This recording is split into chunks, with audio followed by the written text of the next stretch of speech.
do this. All right, we are live. What's happening, everybody? Welcome back to Redemption with Jaden.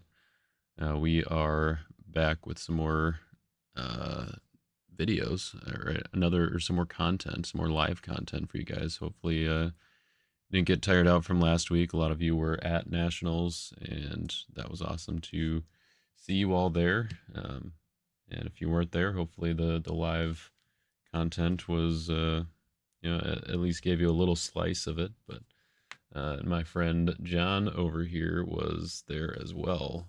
You're over there, I guess, and he talked his way on to the box opening that we're doing tonight. So.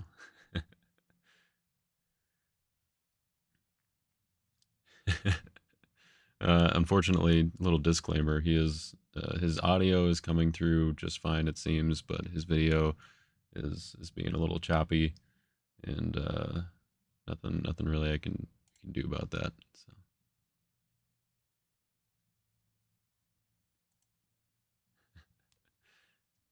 It's fine. The people are going to be looking at the cards anyway, so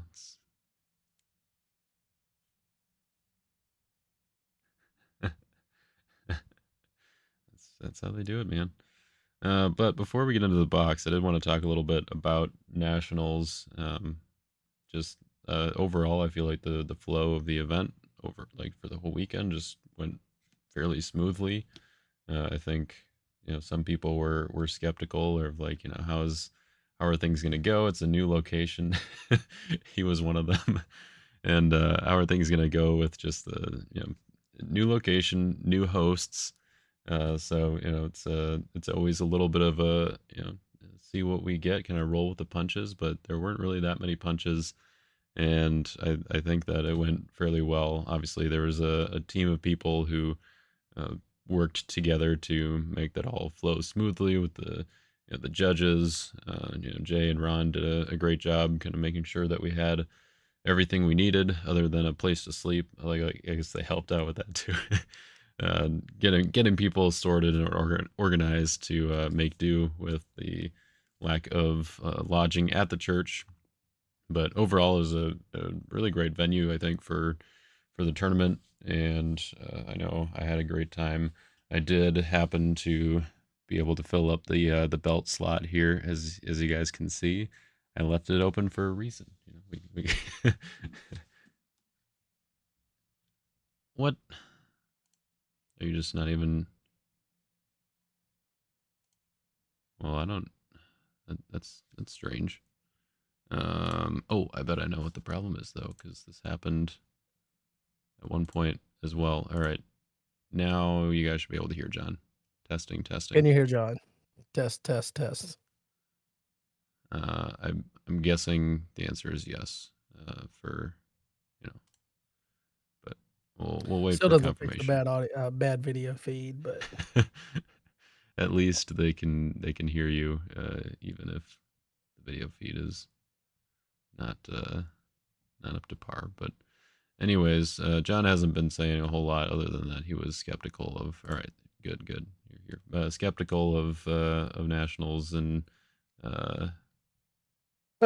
you said Jay's Emmanuel involvement. no mind. He said I look like I'm on 3G. It's just Spectrum. That's all it is, big dog. I can't help it. So, anyways, it was really great to see you all at Nationals, and I guess Tim's in the chat, so I think he deserves a shout out here. So, congratulations, Tim, for taking down Type 1-2 player. That's awesome. With the was that the sound bite going through there? I was trying to find clapping, but I don't know where it's at. Maybe I don't have it anymore. Broke. No, I don't have it. Oh, Sorry. Need the monkey sounds. Can you get that one for next time? Yeah. Good. We'll work on it. But yeah, congrats to Tim.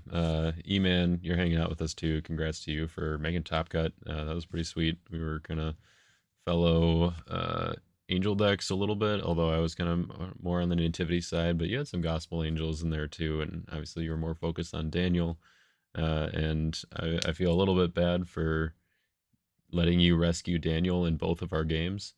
But that was those are some good games. Glad you were able to make it into the top 8. Get one of those fancy play mats. I guess I could have used that, but I got to have my if Joshua if your spot here for opponent's if your opponent's not rescuing their own Daniel, then you're not playing against Daniel the right way. exactly right. Yeah.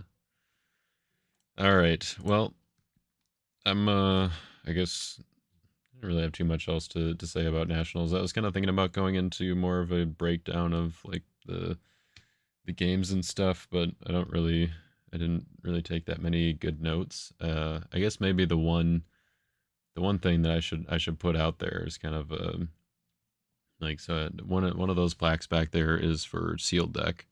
I did manage to win that one this year, but if you didn't see it on stream, uh, I feel like I should just make a disclaimer about the last game and how like it still haunts me, but how much more it could have haunted me if I had misplayed, or I guess if the misplay that I did make had backfired. Basically, what happened in the last round of the game, I was rescuing for number 4. I had Son of God in hand, and I knew I was getting the rescue, but I played my Pillar of or Lord of Armies, I guess. Yeah, it was the one that I had in my deck to band in 3 of my heroes. I knew that banding in the one of them was going to negate his negate so that my battle winner would go through. And then what I went with Hannah was the first one to look at his hand to make sure he didn't have anything else. And the third hero I banded in was Abigail because I was like, I just want to grab one more enhancement just in case he's got something. And I was supposed to band in the hero that plays a Lost Soul from a deck because Brian didn't have another Lost Soul out there. And for whatever reason, I guess I just wasn't paying attention to his Land of Bondage. Like I thought about it earlier in the turn that this is what I needed to do. I just didn't do it, and so I didn't band in that hero, and I vaguely knew that he didn't have anything in hand to block me, so I didn't need another enhancement. So basically, I gave him another turn, and if he had drawn Son of God and no Lost Souls, then he would have won the game because I had no defense. He would have walked in for 4, been able to play his Son of God. Fortunately, he did not draw Son of God. He also did not draw Lost Soul, so I just had to go to my turn, attack with the play a Lost Soul hero, and drop my Son of God there. But it still felt a little bad. That was kind of the one I think most memorable moment from nationals. As far as like gameplay, that I feel like it's gonna be hard to let that one go. But I guess maybe the other one is on Tyler's behalf. Of he's probably never gonna play Second Coming into a Nazareth, even though he's got deck and hand protection out again. So does not protect discard piles. Remember, kids. Um, so yeah, that in part because of that was why I was able to bring back this other plaque back here for Type 2. So pretty fun weekend for me as far as hanging out with people and also doing some winning as well. That was fun. You didn't get a plaque for it, but you also were on the winning team for the fantasy thing. That's So true. there's that too. Yep, yep. Part of the winning of the categories meant scoring a lot of points for my team, so I was proud to do that. Am I gonna do deck techs on my Type 1 and Type 2 decks at some point in the future? Yeah, I'll probably do something like that. Yeah. Yeah, we'll see how much content I'll be putting out in the interim between now and when we get Israel's Inheritance out on Lackey, but I suppose those would be good videos to do. Um, so yeah, probably.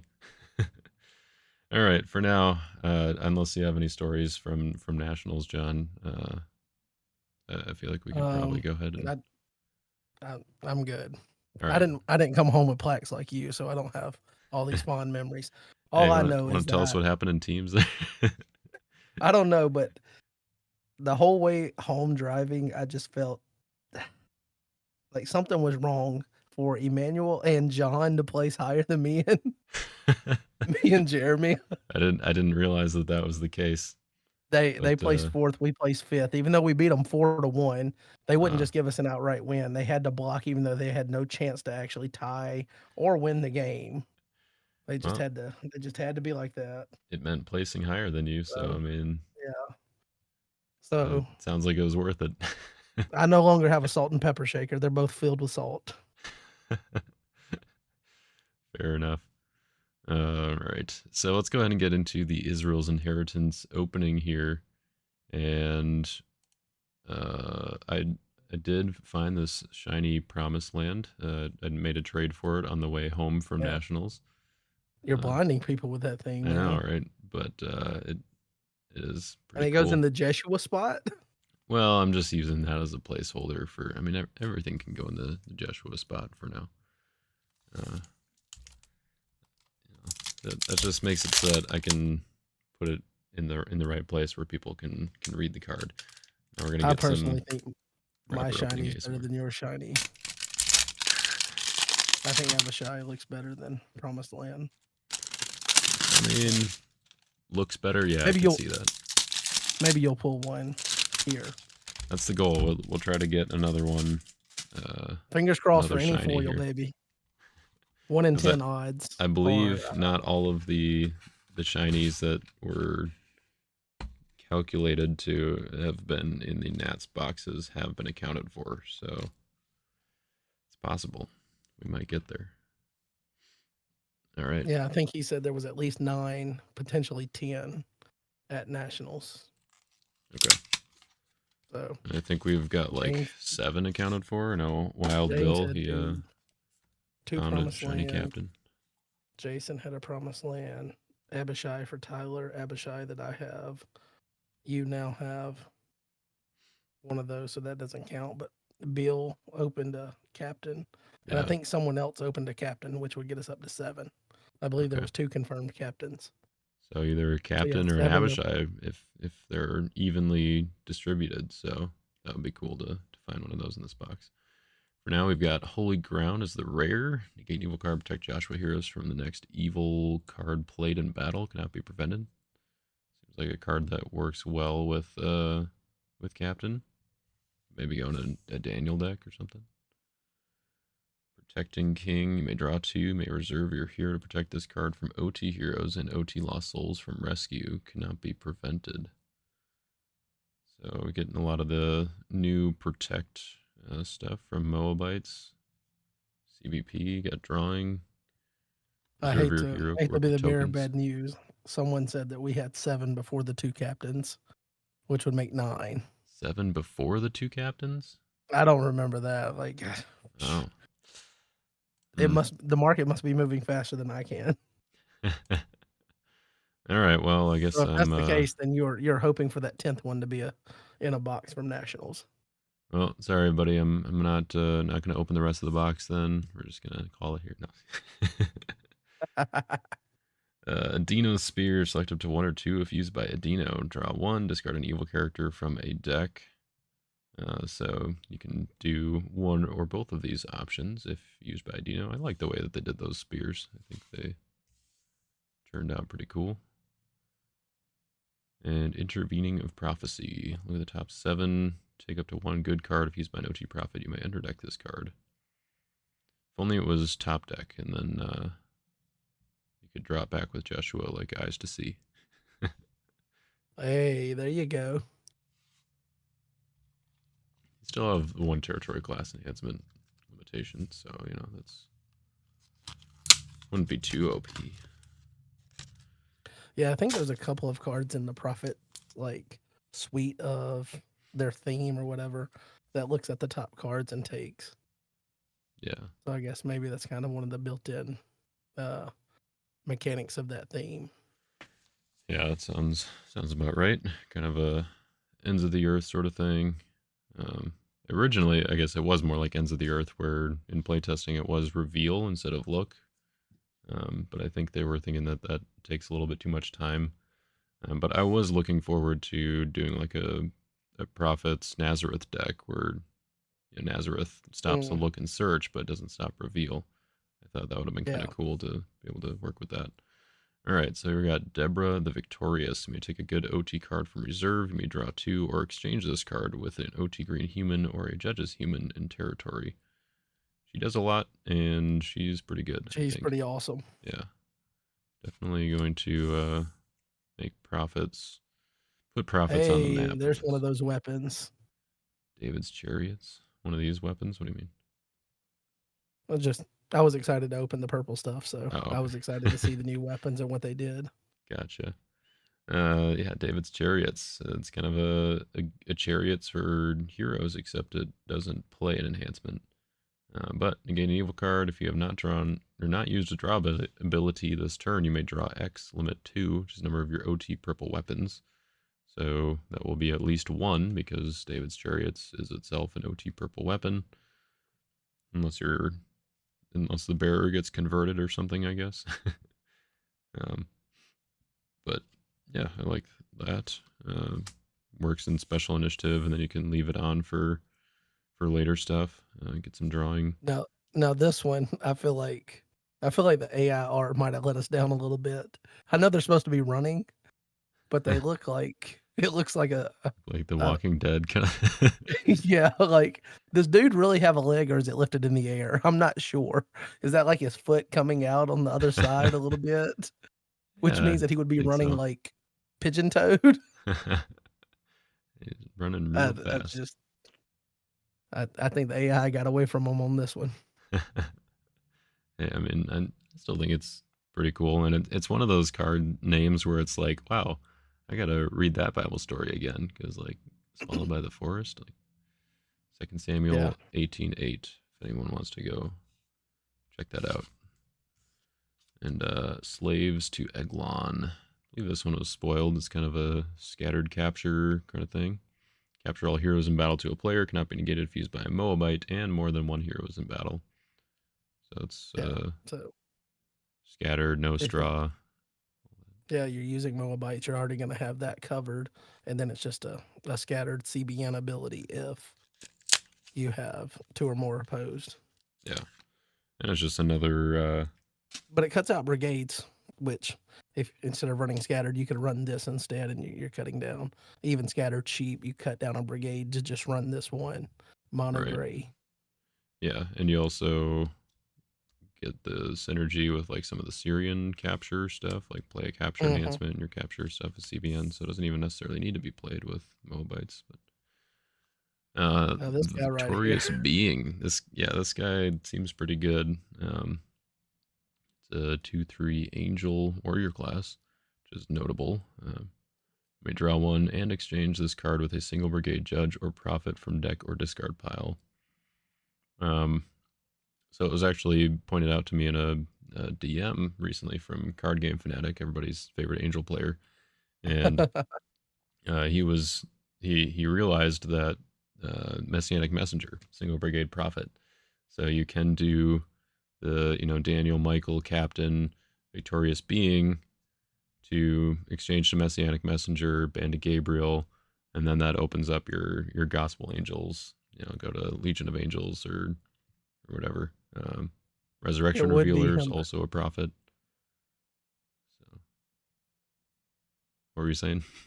I was just gonna say it would be him trying to find a way to take this Old Testament set and be like angels into the New Testament angels that just came out in Right? Yeah, GSC. yeah. And I think at one point they did like discuss or kind of talk about the possibility of Captain like just banning two Angel Warriors, not OT Angels. So that would be like an easy way to connect them, but um, there still being a way to connect them is pretty cool, even if it's a little roundabout in the way you got to go about it. All right, Great Dread. Another Moabite enhancement here. Negate a good card if used by a Moabite. Protect OT Lost Souls from rescue. Does have 0/3, so 3 toughness, so it might pass initiative, but it does. Um, I guess if it doesn't pass initiative, then it's a good chump block, and the negate is actually fairly relevant if they're protecting lost souls with something like um, what's that one angel? Guardians from Glory. Yeah, it protects lost souls. Cards like that. Seems pretty good. And the Man of God. Nine The man five, of God. Nine profit. I know. Like, how come this guy just gets to be the Man of God? I feel like they could have done some more epic artwork on him if he's going to be the man of God. Like, not a man of God. Like, this is the man of God. Right. Yeah. Yeah. I mean, I guess in the story he is the Man of God. Doesn't we don't get any other name for him, but yeah, I think something a little more epic, I guess. But I don't know. I guess he is just a prophet, so it's the inside part that is more intense, I guess. I don't know. All right. Opponent may shuffle an evil card from hand. If they do not restrict evil dominance, you may draw two. This is an interesting one. Kind of like tips your opponent's hand. Like, do they have an evil dominant that they want to play? Because otherwise, they're not going to shuffle from hand. So sometimes it's like, do I bluff that I have an evil dominant and like shuffle something anyway? And maybe you're going to be drawing some cards, so you want to have the possibility open even if you don't have an evil dominant. So I don't know, it's seems pretty good. Kind of opens up some fun lines of play. And then the Oh, yeah. Here we banished go. Edomite Lost Soul. I like this one. The card, Banish your reserve. right? Yeah, it's quite the. I mean, that's kind of what Voice from Heaven was gonna do until they toned that one down. But the Lost Soul, it's gets the full treatment here. So it has Unity, Evil Humans, Edomite, and it says if a card is discarded, you may banish it. Instead, if rescued, you may banish a reserve. So it's a. I mean, it's You're probably what's. never going to get it off, but if it does, I I mean, mean, so that's like pretty good. Tim was saying that in his Nationals deck he ran Vindicated, and he like Yep. never got to use it. It always got rescued first. But in theory, But if if you you have run enough of Vindicated those with kind of lost this, souls, yeah, you run Vindicated, you run Famine, uh, you run this, then they too got to bad you rescue can't some throw of them at some undesirables point. in because of the New Testament unity. But Right? Yeah. Yeah. um, and one thing to note on here is the unity is only the evil humans have to be Edomites, Oh, sure. so Yeah. that you can run other things that are not humans. So your deceiver doesn't mess up your unity. You can have animals in play. I think they designed it to work with animals. But Yeah. I know that that's an oddly confusing way to put that if you haven't seen that or you weren't aware of it. Sure. Yeah. So just the evil humans have to be Edomite. So you can't have a human that is not an Edomite. And apart from that, as long as you have at least one human that is Edomite, then you have unity Right. for that. Yeah. Kind of So like you could do like Esau and Ashkelon. animals. Ashkelon, I think, has a similar unity with your evil humans Philistine. Yeah. But yeah, I think this is probably the second one that's like that. All right, Snatch Spear. I'm excited for this one too. If used by a Getting lone, saucy in here now. I know, right? If used by a lone OT warrior, you may choose a human of opposite alignment to oppose bearer, and so it just gives basically any purple or I guess pale green warrior a choose opponent effect, which I mean, it's a very strong ability just to have on a card to begin with. So putting it on a hero that already has a different ability, like, seems like there could be some shenanigans going on there. I think like putting this on Jehu, there's definitely gonna be some things there. Um, Don't give away all the secrets now. I'm just going right But off the top of my head here, but but here I have a question about that one, okay. and you can answer this because when I look at it, the way that it's worded, and I know you can play weapons, just play them. But if you play a weapon, there is no bearer at that point because it's not equipped. So if you Yeah, happen to draw this and try to play it as an actual enhancement, does it work? Because it says you can choose them to oppose bearer, but if there is no bearer, like if you just played so it down from your hand, I did ask about that at one point during play testing, I believe, and I don't remember. You remember Uh, asking, but you don't remember the answer. so okay, so the bearer of a card is the card another card is placed on or equipped to. During battle, the bearer of an enhancement is the character that used it. So Oh, okay. yes, if you Okay, use so an it's enhancement, you're codified in the still a rules. bearer. Yep, even if it's Okay, not cool. equipped. That was just So one thought I had when I first read it. yeah, that's a good clarification. I think probably a thought that most people will have. So the unconsenting king, another Moabite here. You may draw one. Opponent may shuffle two good cards from hand if they do not protect OT lost souls from rescue. Cannot be prevented. So we're getting more of the protect from Edomites or from Moabites, and also some more of these option cards where opponent can do this, and if they don't, then you get some other effect. So that's kind of fun. But doing it a little bit better than Sons of Jacob. Yeah, right. I Yeah, really like the way that the Moabites, that it's just it hits you and then it hits you and it hits you again. Every card just seems to reaffirm we're gonna do something with souls. We're gonna shuffle, we're going to underdeck, whatever it is, we're going to protect. So I think they did a really good job of building that into the theme, having each card contribute in some way to how that style of defense is gonna play. right. Yeah. All right, we got our first duplicate here, swallowed by the forest, and then Dino the Esnite. While equipped, restrict evil dominance, may band a Shama, or you may take an OT purple warrior from reserve. Yeah. Um, And then I think Shamma is the one that goes and gets David's stronghold. okay, Not well for David, but David's stronghold. So in the Warriors, they have like these little mini themes built in, like mini bands built in, so he can do whatever. Obviously, you hope to have a weapon equipped to him. He can band to the other guy that can then take David's stronghold. And then you have another line that bans and ends in well for David. right, yep, yeah. I like that they all have the kind of optional like band or do something else. Speaking of the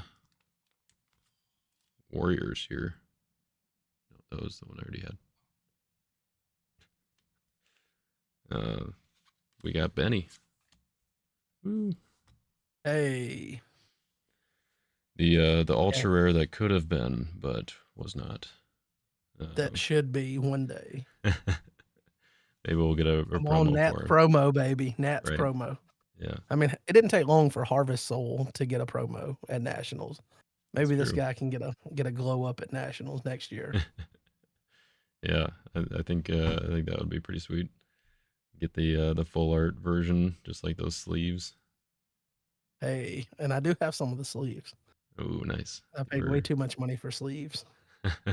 I was so like hyped up on the the Purple Warriors opening them and whatever that I got both Joab sleeves and Benny sleeves. nice. So I'm covered either way. I'll have to. Oh, let's see. Joab. He's like kind of the like brown background, like dark figure. Hmm. Okay, Yeah. nice. He's a little bit more basic in the artwork, but still kind of menacing. Yeah, I like that. All right, so Benny says, while alone, negate enhancements except good weapons and other characters cannot be negated if equipped. So this is kind of just the classic Benaya ability, kind of generally, but I think it got a little bit toned down, but also an upgrade. So he has to be alone in order to do the negate, but it's kind of like a combination of the Warriors and Kings versions where he doesn't negate good weapons. So good weapons still work, but he does negate evil weapons and other evil enhancements and other characters. So your warrior banding chain of evil characters isn't going to get through him, and now he cannot be negated if equipped. So I think Benaiah with snatched spear is going to be a pretty good combo there, which I guess is what we should expect, being that they are, or he was the one snatching the spear. All right, and then what will you do? I think this is your first Canaanite card. Um, Bounce any number of Canaanites. Capture up to X heroes. Cannot be prevented. X is the number of Canaanites bounced by this card. So it is a little bit risky, I guess, to as like a main deck card because you do have to like on turn one, it's not as likely to be useful. Like if they attack with 2 heroes, then you'd have to get 2 Canaanites in battle, bounce them both, and then be able to capture both the heroes. It's a little bit risky, but I guess also makes it like 3 woes proof because then it wouldn't be discarded before they have a chance to play 3 woes. And it's CBP, so it's pretty good. Also can reset some of the Canaanites that you gave to your opponent. Next. It's not 12 Jordan Stones, though. That's true. Yeah, it was their first Canaanite card. I feel like I had to give it at least a little bit of justice. That's fair. Yeah. There are some really good Canaanite cards, though. So yeah, that's true. we'll welcome Beefy Bites. We are opening some boosters. We're opening the new Israel's Inheritance packs here. So yeah, the fancy new packaging and everything. It's awesome. All right, Joshua's Officiators. Generic Wilderness hero. So we getting some more Wilderness and getting some in gold. You may equip a gold weapon from deck, or if Joshua is in play, take a fortress, may ban to a Joshua human. This one seems pretty good, especially for a common.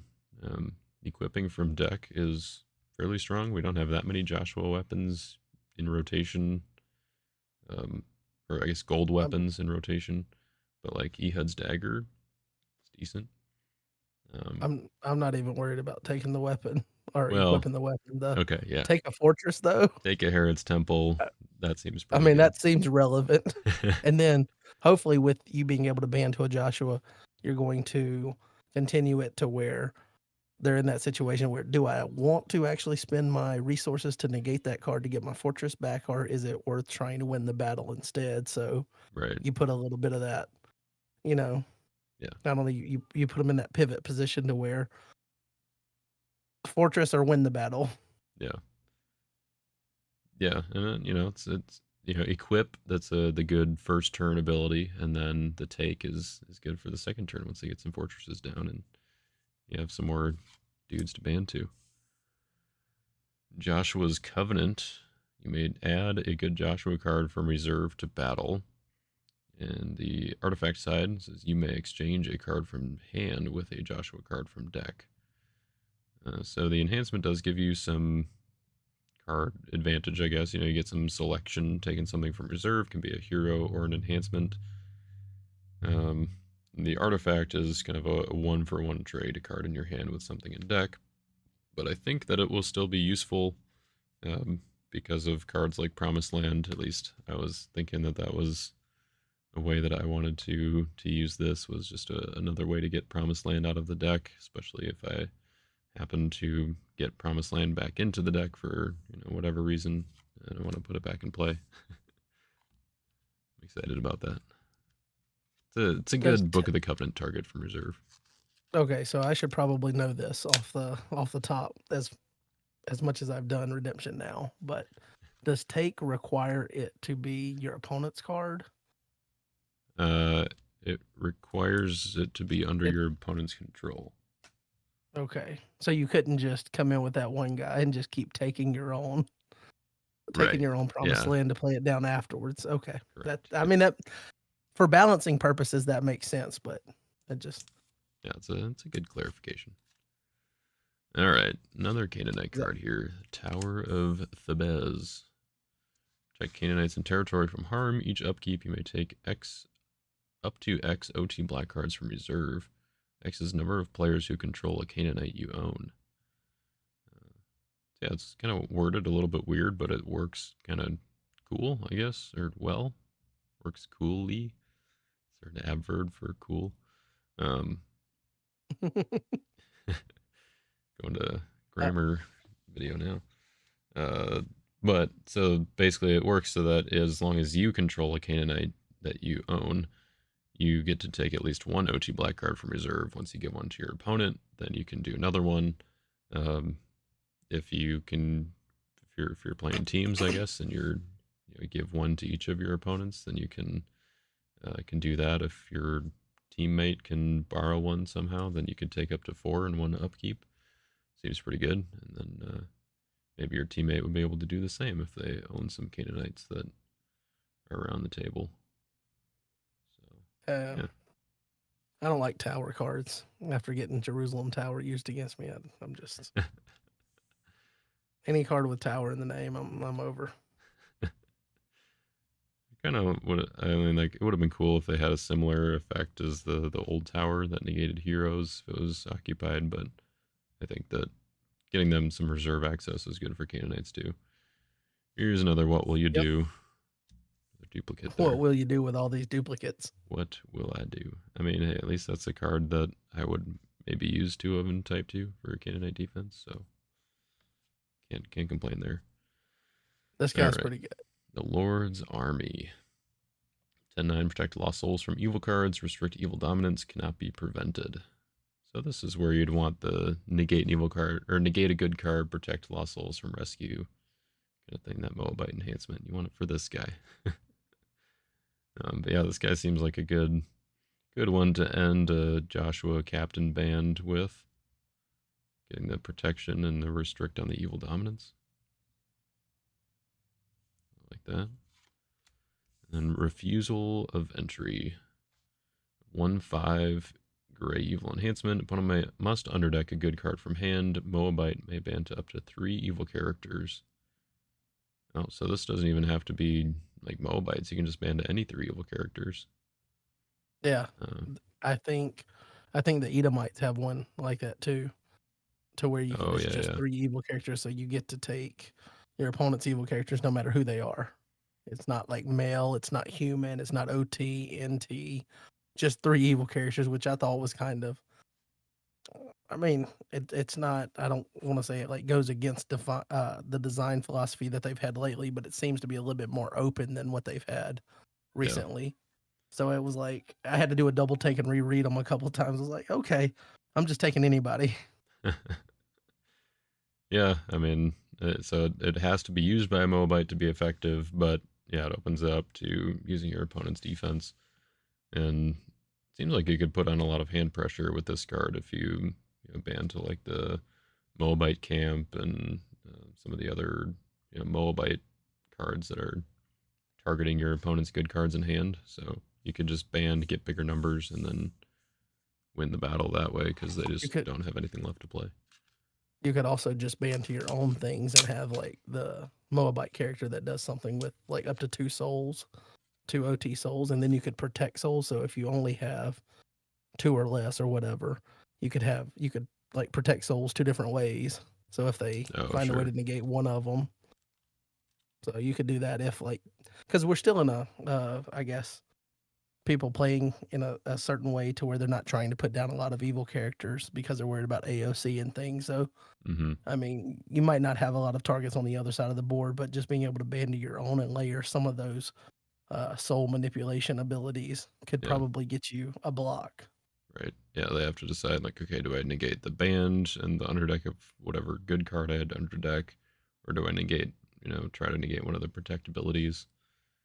Uh, so yeah, I guess Yeah, that's see, a like benefit of no cascade negate anymore.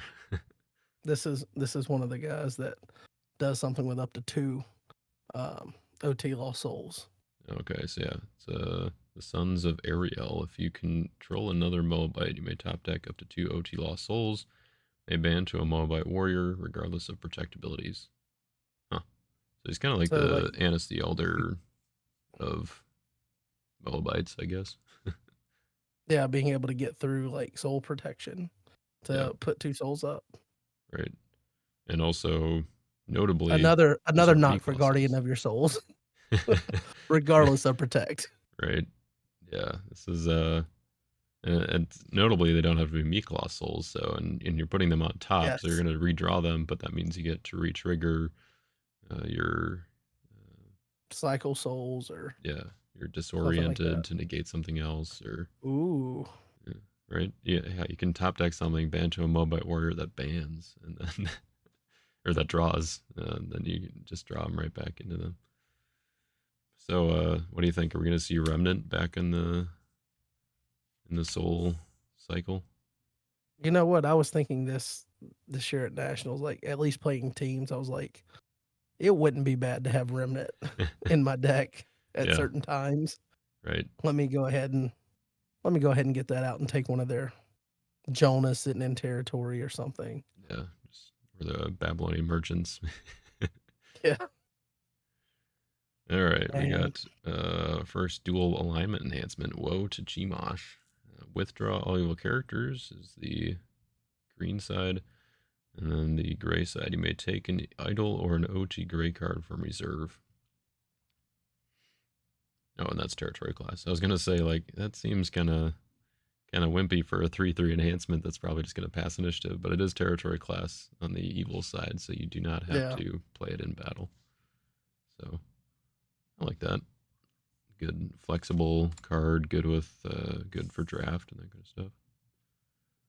Hopefully we'll see some more idols that are useful. no, All I right, like this one. no The assembly. random choice. Oh yeah, if used by Mobite, discard 2 random cards from opponent's hand. Bounce all heroes in battle. Nice. So it's like, do we hit their negate or not? We'll see. Um, but yeah, that goes before the bounce. So I do like the Yeah, art on this one the too. wording is very important. Yeah, I think the art on this one looks pretty cool too. Like that. Yeah. Like it's kind of washed out in the I read it the first time as like no assembly required. Because you know how you get like instructions right. or Yeah. whatever, or like advertisements on a box or something. No assembly required. Batteries not included. right. Um. All right. So just trying to think if there's any way to like how many times you could trigger that in a battle or something, or like. But I guess it bounces all heroes, so it puts them in special In initiative type right two, away. you could do it a couple times Yeah. if they That, got some way protected, I guess. right. Yeah. Like I'll leave your guy protected. Let me chain two of these so you get rid of some random cards. I guess, I mean, if you play it in a side battle, it doesn't bounce anything. It is 5/1 Jade though, and so side battles. it does pass initiative. Hey, side battles, man, they're pretty good. There's a reason they don't print them anymore. All right, our first Edomite evil character, I think. We got Husham the Temanite. You may banish 2 cards from opponent's discard pile to discard all cards in battle. Cannot be prevented. Seems He pretty is good. good. He Yeah. is very good. I mean, In so, instant SI off of this and any two cards, so it doesn't have to be good cards. right. It's just any two cards from opponent's discard pile. Yep. Yeah, so it's not super effective on turn 1. Or, I mean, it could be, but, they might not have that many cards in their discard pile yet. Um, but you do have to banish 2. It's not like a do as much as you can. You have to do 2 in order to get the benefit of discarding all cards in battle. Um, Renee brought up that this is another good Glory of the Lord uh, Mm-hmm. Yep. synergy character, I guess. So, Which I, I think the Edomites, and I don't know if they designed them specifically for this or if this was like something they were considering when they were designing it, but everybody's worried about Matthew, turn one Matthew. And there was a discussion. I forget which channel it was in on Discord or even which Discord it was in, but it was like, somebody mentioned, maybe it was Gabe, you're still looking at Matthew as the problem instead of a symptom of the problem. But us players always wanting to do speed. Well, one way to punish speed, obviously, is to try to, choke it out to where you can't draw. That's what mm-hmm, Jeremy and Jay did with their decks with Nicanor or whatever and Widow's Table. But in addition to trying to choke it out, another way to do it is to punish them for all the cards they're putting in their discard pile, building this defense to take advantage of them speeding through their deck, putting things in the discard pile for you to manipulate and then gain a benefit off of is kind of a punishment for you getting through your deck faster. right. So it's Yeah. kind of a design philosophy to attack it from that way as well. And again, I don't know how much they intended that to be the reason, but it seems like it was pretty well thought of to, hey, if they're going to draw a bunch of cards, they're going to play a bunch of cards, there's going to be cards in their discard pile, let's punish them for it. Right. Yeah. I mean, I think that's just kind of the nature of like trying to do new things with different themes, and they're going to find kind of holes, whether intentionally or unintentionally, that aren't tapped into, and I think those will work out well. So yeah, I agree. Tim said that he wants to build a deck with I was all of just the reading that. yeah, overtaking a bunch of splash evil characters like Hisham. Yeah, it'd be kind of fun. He, al- Make he him also said CBM. he appreciates the souls going on top of the deck rather than discarding Son of God and Second Coming. Oh, I think the discard was probably from the discard 2 random cards from a hand, right? Oh, I think that would oh, be okay. Yeah. that would I be thought he was talking about pretty like crazy. random cards that discard the top card of your deck. If you know you got souls up there, you feel pretty good. That's Oh, not sure. Yeah, I mean something more important. that's a valid point as well. If What only is we it had some like? star abilities of like top deck and OT Lost Soul or something. No more star abilities though. All right. For now, for now. Right, yeah. We got Esau's Land, the Edomite Fortress. Protect Edomites in territory from harm. If a good OT card is banished, you may take an Busted. OT Crimson card from reserve.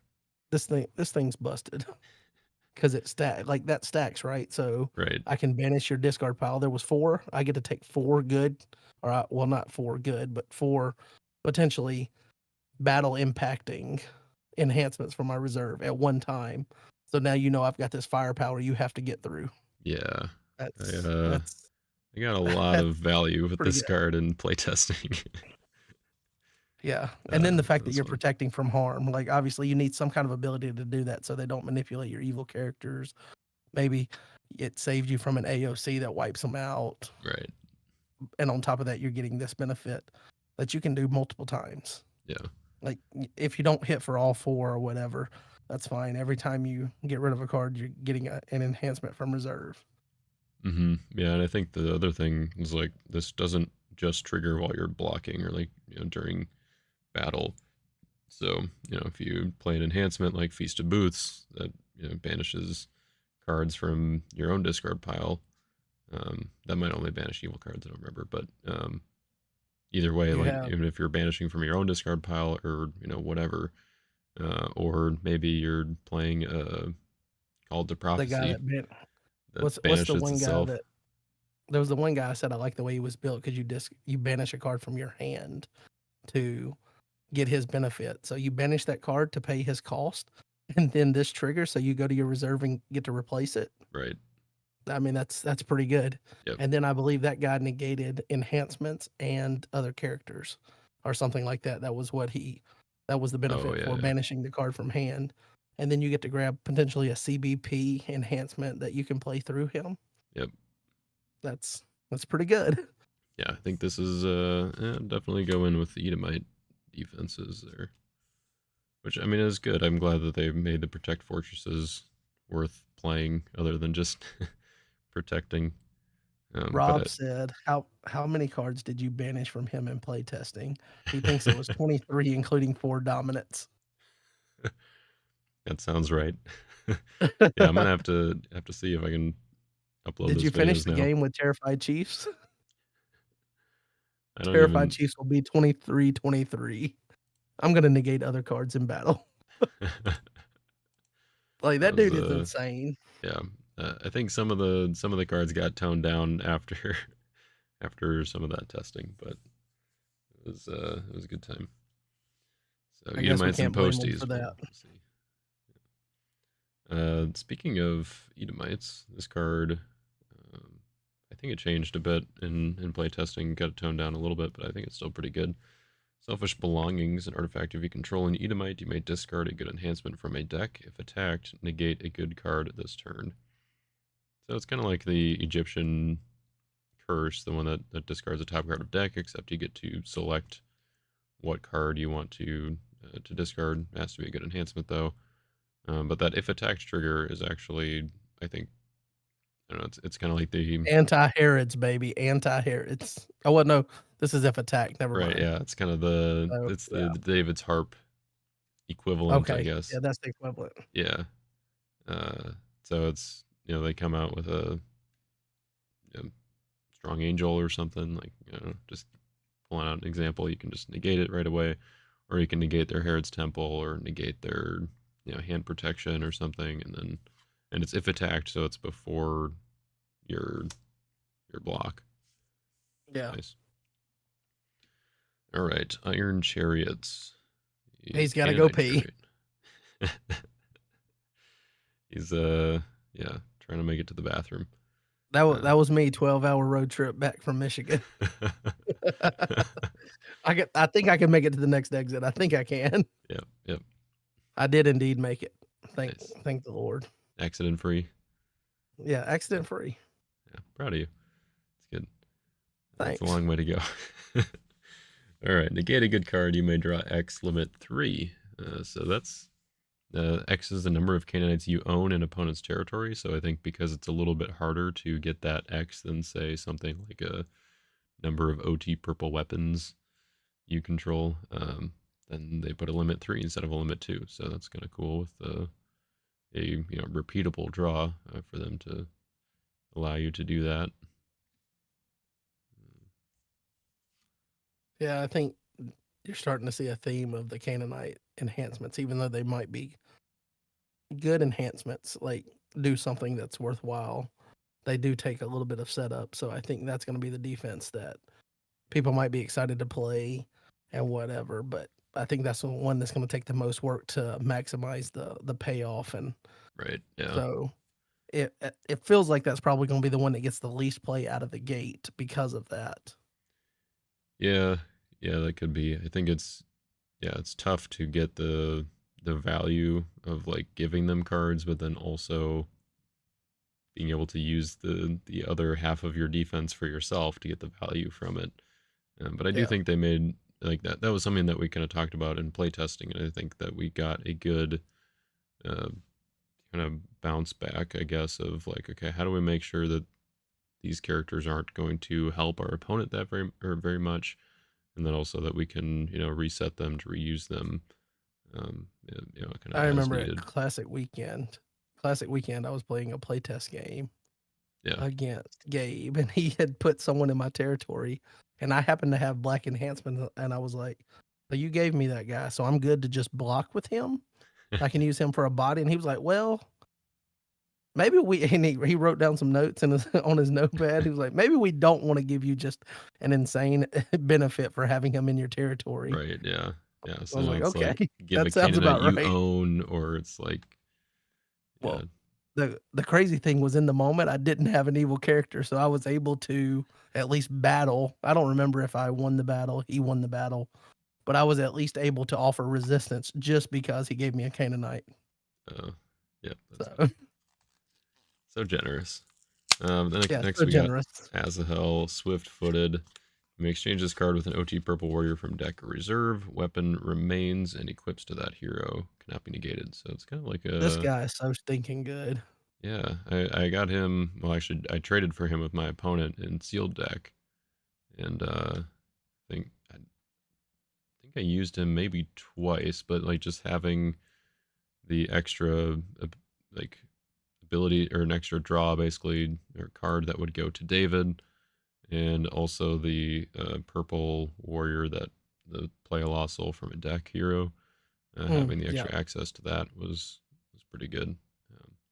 And he's got kind of old school Philistine armor bearer effect where the weapon, if he's equipped with a weapon, then it remains in battle and equips to the hero that he exchanged with.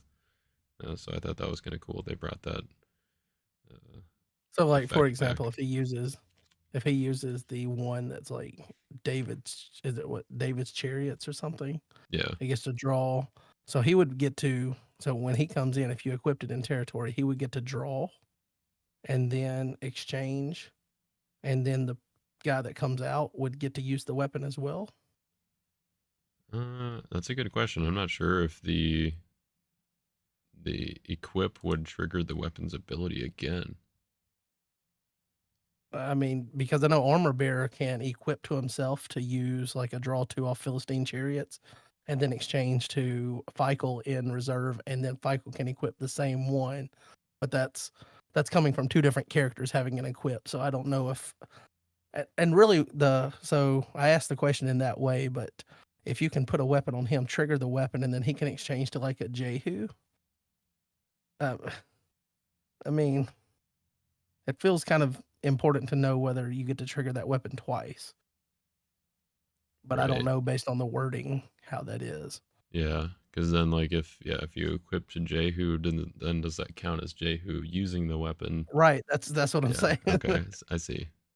You see, I'm trying to chain them together, but I don't know if it works on the front side of the chain, the back side, or if it works on both sides. Yeah. Huh. Because, I mean, if before you change any characters in battle, any equipped weapons would happen, right? So if he's equipped, he comes Yeah. in, he should get to use that weapon, and then if it stays and equips to the person, does it trigger again is really the question, and Mm, I think if it does, then this guy is insanely good, and if it doesn't, he's just good, but right. if you get to trigger the weapon on both sides, before the exchange and after, then, I mean, it's a little bit Mm. busted, Um, depending on who you go to. my guess is that the equip does not replay the enhancement, so you don't get like another activation of it. But But not if sure. you use armor bearer to equip a weapon, it automatically, because of the equip, it activates on the equip. Right. So it, Because that's when it's like coming into play initially. and you're saying just you don't know because this one's already kind of hovering in play and then it gets Yeah. Yeah. I don't know. I didn't mean to break your stream. I was just curious if you No, I mean I that's figured a that it's a had good come up question. in playtesting. Um, no, I don't think that his ability did that. At least when I was, I think that was probably a later change. At least I don't remember him doing that exactly. So, notably, I guess something like Snatch Spear, that is adding another character to the battle, particularly, I guess, especially adding to your opponent's side of the battle. That would have to wait until after the exchange on Azahel. So at that point, then, like if you have Snatch Spear on Azahel, you attack, you exchange with Jehu, Snatch Spear equips to Jehu, then I guess it would maybe be Jehu using it. I don't know. It's I guess we got to start getting Marcus on the stream here. um, when a weapon is played in battle, is it equipped or played during battle? Not Hey, there you necessarily. are. What's that? Did you lose me? I lost you and now I don't know what's going on. Oh, well. Uh, Discord apparently. Okay. I've still got I you. might be So, back. I might be back. I might not. I don't know. all right. Well, Just we'll keep rolling. Um, I hate Spectrum. I'd like to state that for the record again. Spectrum sucks. uh, we'll have to. They're not a sponsor of the channel. No. Oh, And now Rob. I'm over 300 download now, but my upload is probably going to be like 4. Uh, yikes. Rob did point out that David's chariots wouldn't trigger because it says if you haven't used a draw ability. So Right. I saw that that, but replace that with a different weapon that right, yeah, would. yeah. So, And when a weapon is played in battle, is it equipped? Not necessarily. If it's equipped, then it's played in battle. If it's equipped to a character in battle, but it doesn't equip until after battle unless the ability says that it equips. and this ability does say it equips though, right? Yes. Yeah. So, Yeah. So I if don't know. Pretty good guy, might be great guy. Who knows? I'm looking at the equip entry, and I don't see anything That that, stops it from working. well, it stops it or says for sure that it does work. Like if it said like if a hero in battle is equipped with a weapon, the ability activates or something like that, the enhancement is played, then Okay, so I would say yes, but it, it's hard to know for sure. we'll have to get Aggie on the horn at some point. Yeah. Yeah. But anyway, so you see that guy could be really good going to Jehu and giving Jehu a weapon already, Right. Yeah. so that that way you don't have to have Jehu put him in play and then equip him before going into battle. You Right. could just equip this guy, and then go and search for Jehu, which would Yeah, be much better than having to have him prior to. seems pretty good. All right, Eglon's army, a 3/2 generic Moabite.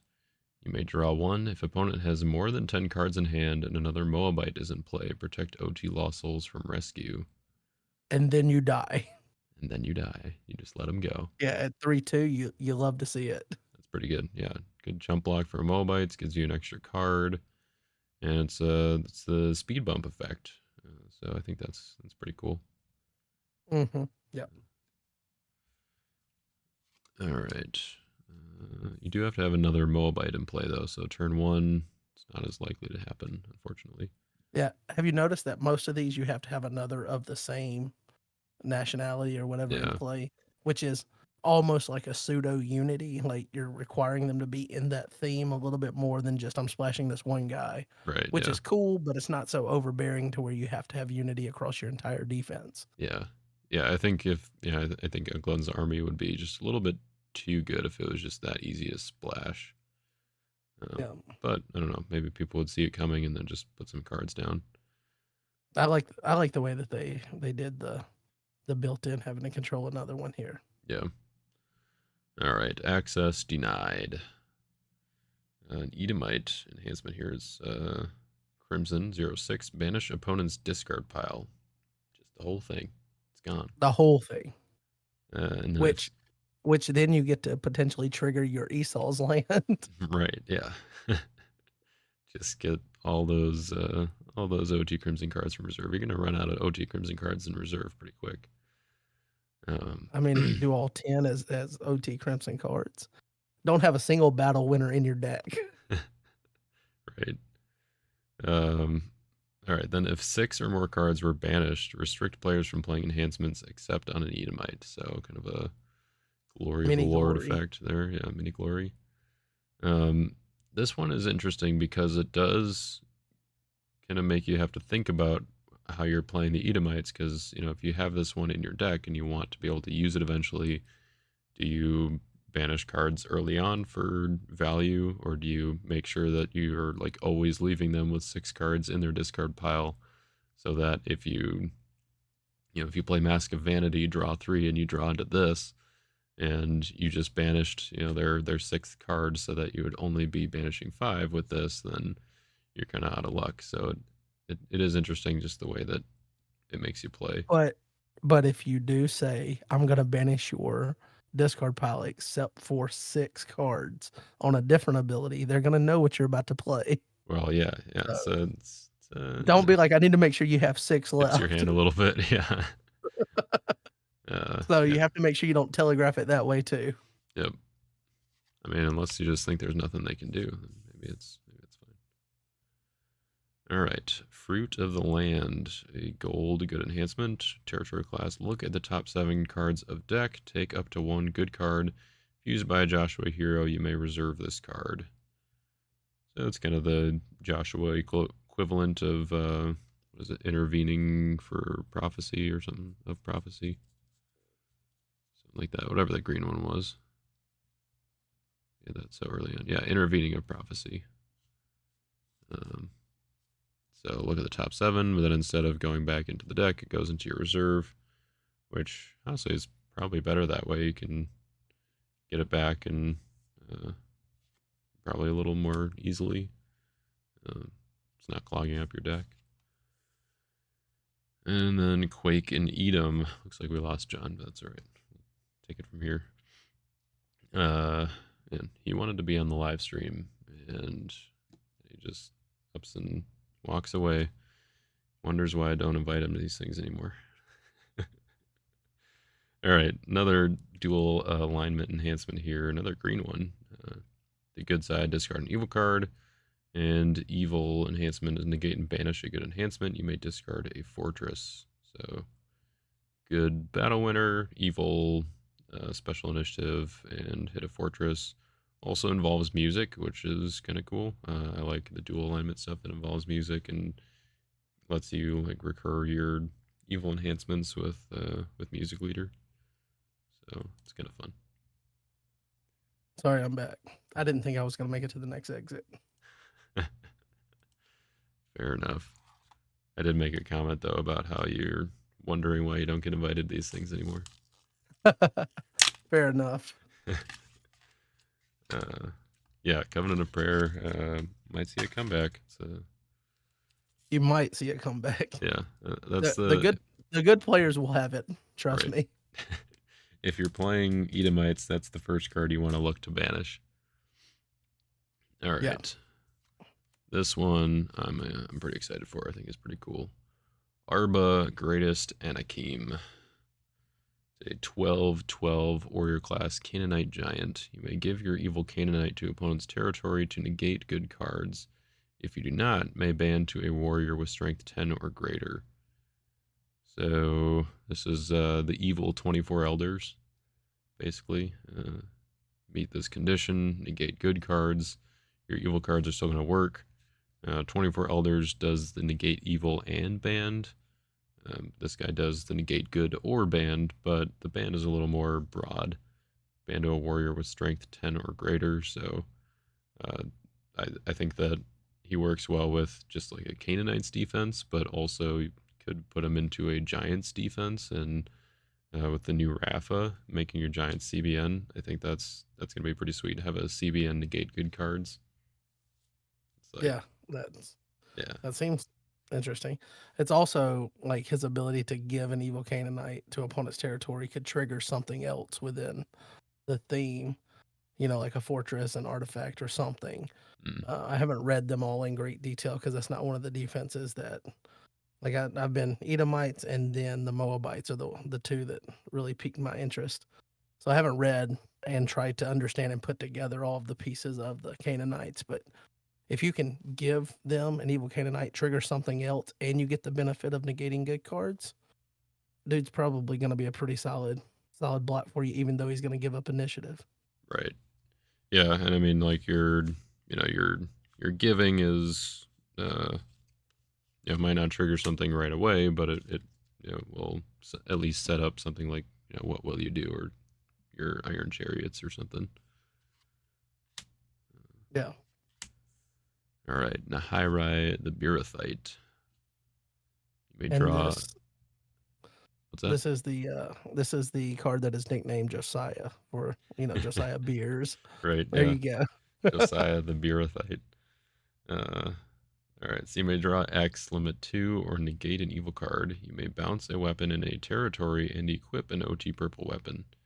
I think this is really cool. I think this is an effect that, like, if I were thinking, like, okay, I want an OT warriors with weapons theme, this is the kind of ability that I'd want to see be in there, where you can kind of move the weapons around and not have to worry about, like, okay, if I equip it to this guy, am I going to miss out on having it equipped to somebody else later on? Um, because the only other way to equip is like to bounce the character, or to I guess re-equip is to bounce the character and then put it back. But this guy lets you do it during battle, which is pretty cool. The X is the number of your OT purple weapons, so it's similar to David's chariots with the drawing there. So yeah, flexible, fun card. Going to work well with the warriors, I think. Yeah. Inhabiting the land. Did you want to say something else about the Beerathite? No, I think it's cool that you get to bounce it, but you don't necessarily have to equip it. Yeah. So you can potentially take one that's a negate and hold on to it to play as a negate in battle. Mm, Versus, oh, I had to equip it, so I come in and choose something to negate beforehand.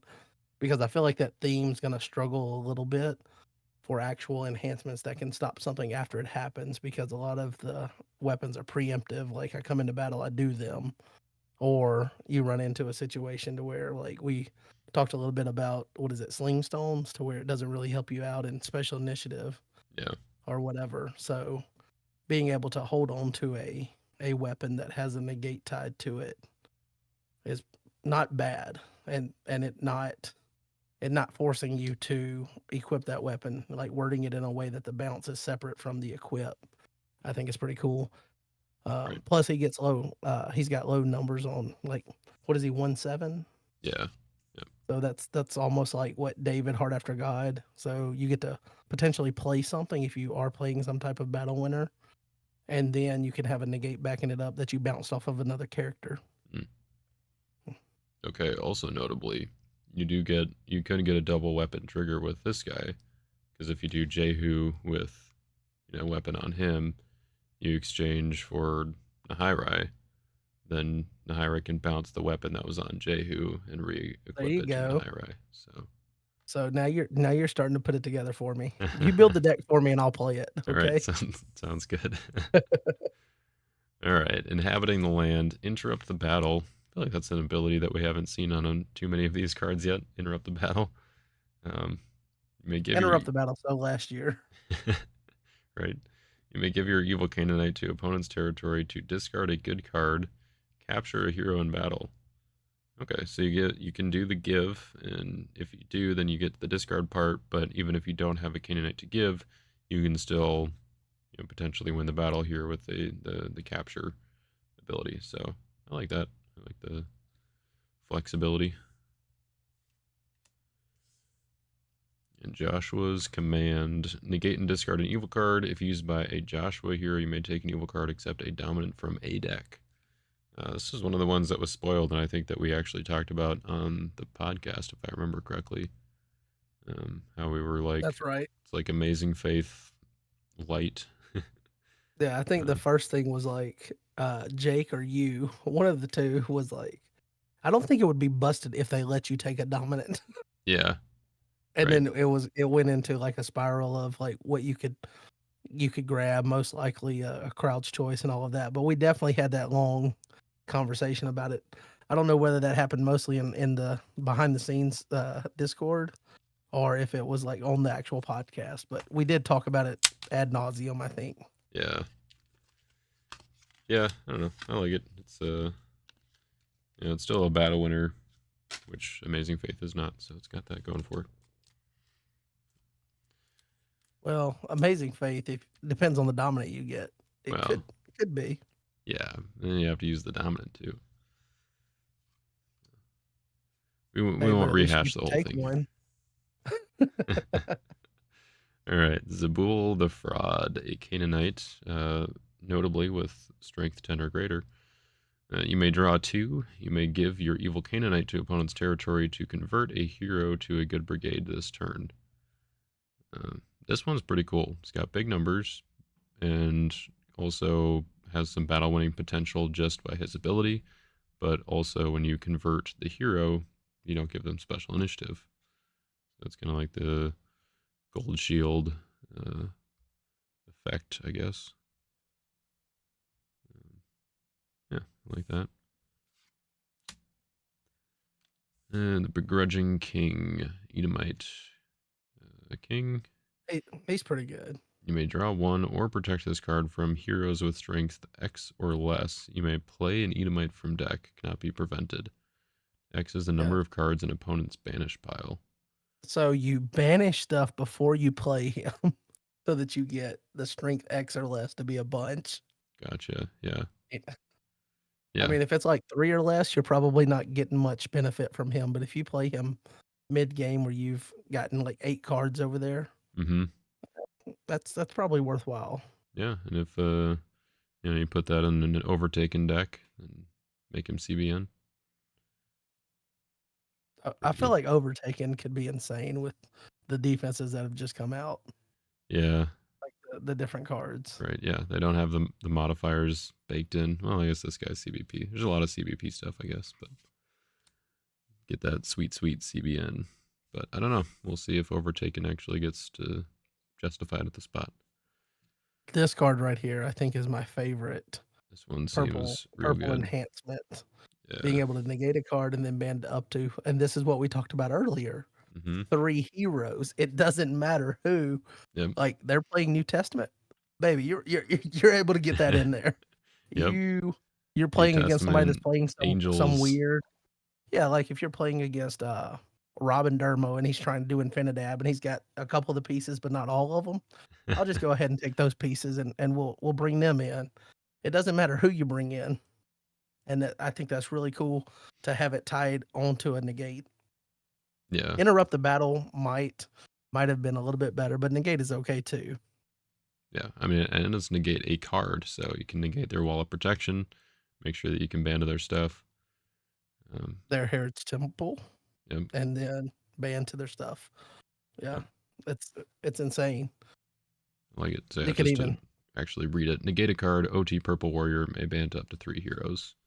So it has to be used by an OT Purple Warrior to be effective, but when it's effective, it's effective. It's pretty yeah. good. And let's just go ahead and say Return of the King. I mean, Right. Yeah. Yeah. that's like one of the most epic cards in the game now. Yep. Now we just got to get the two towers in there, Are you sure you're gonna which like I that? think More tower Mark. cards? Well, I don't know, but maybe for that one. But Mark was like, "I already found the verse for it. You just don't worry about the fact that he built more Don't towers. worry about all He the built other two to start towers. with." Yeah, that's funny. All right, struggle against Saul. Opponent may discard 3 of their heroes. If they do not, you may shuffle up to 3 OT Lost Souls and draw 3. Cannot be prevented. Yeah, there was some discussion when this one was spoiled about like, do you do the draw 3 if you're shuffling the 3 OT Lost Souls? You take the risk. Um, I Also, don't. discarding 3 of your heroes. It's a pretty tall order. Unless you got like Heavenly Host tokens or something. So with this, where the way it's worded, if they do not, you may shuffle up to 3 OT Lost Souls and draw 3. So if you shuffle the souls, you have to draw the 3, is what Uh, I get from that wording. I It believe you doesn't seem like can. it's optional. I believe you can do either. It's not like a shuffle 2 draw 3, so it's you may shuffle up to 3 OT Lost Souls and you may draw 3. Well, since it doesn't say you may at the, I guess I read that as like if you did one part of the ability, you're doing the other part. Yeah, I think that's kind of like a redemptionese thing where it's like, Do uh, as much as you can, or in this case, as much as you want to. well, like if there's a may in front of like a list of things that you can do, then you can choose which, or like the may applies to all of the things in the list. So like Reach of Desperation was holder may interrupt the battle, draw 3 cards, and play an enhancement. You could just draw 3 cards with that, choose not to interrupt the battle or play an enhancement, something like that. Mm, okay. Well, I mean, if you, it's a much better card if you get the option to choose to not draw the 3 if you shuffle the 3. Right. So Yep. Yeah, and I believe reading it that is the before, way I it was like, works. I'm never going to choose to do that to try to get out of them rescuing the soul. Too greedy But for cards. All right. Summoned Curse. Underdeck all heroes in battle is the enhancement side, and then the artifact, you may take a magician or an evil Moabite from deck or reserve. I think that's cool. I like seeing magicians get a little bit of love and maybe being splashed with some Moabites. Um, I don't but know. Gabe asked about what theme needed the most help in rotation. Had he mentioned magicians, it might have been them. that Like they've could got a be. couple of characters from different themes, but they aren't doing anything cohesive in the Yeah, least bit. yeah, And I we could got see that. that.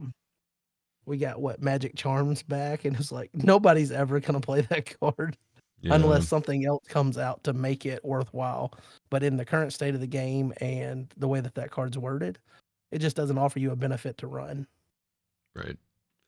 Yeah, a little unfortunate how it turned out there, but yeah, maybe we'll see a little bit of a resurgence. I mean, it's a 6-0 enhancement, so it's good for tossing, but I feel like I would almost rather see it be a 0-6, kind of like unsuccessful, just so that Balaam can keep grabbing it back and then playing it to make a stalemate.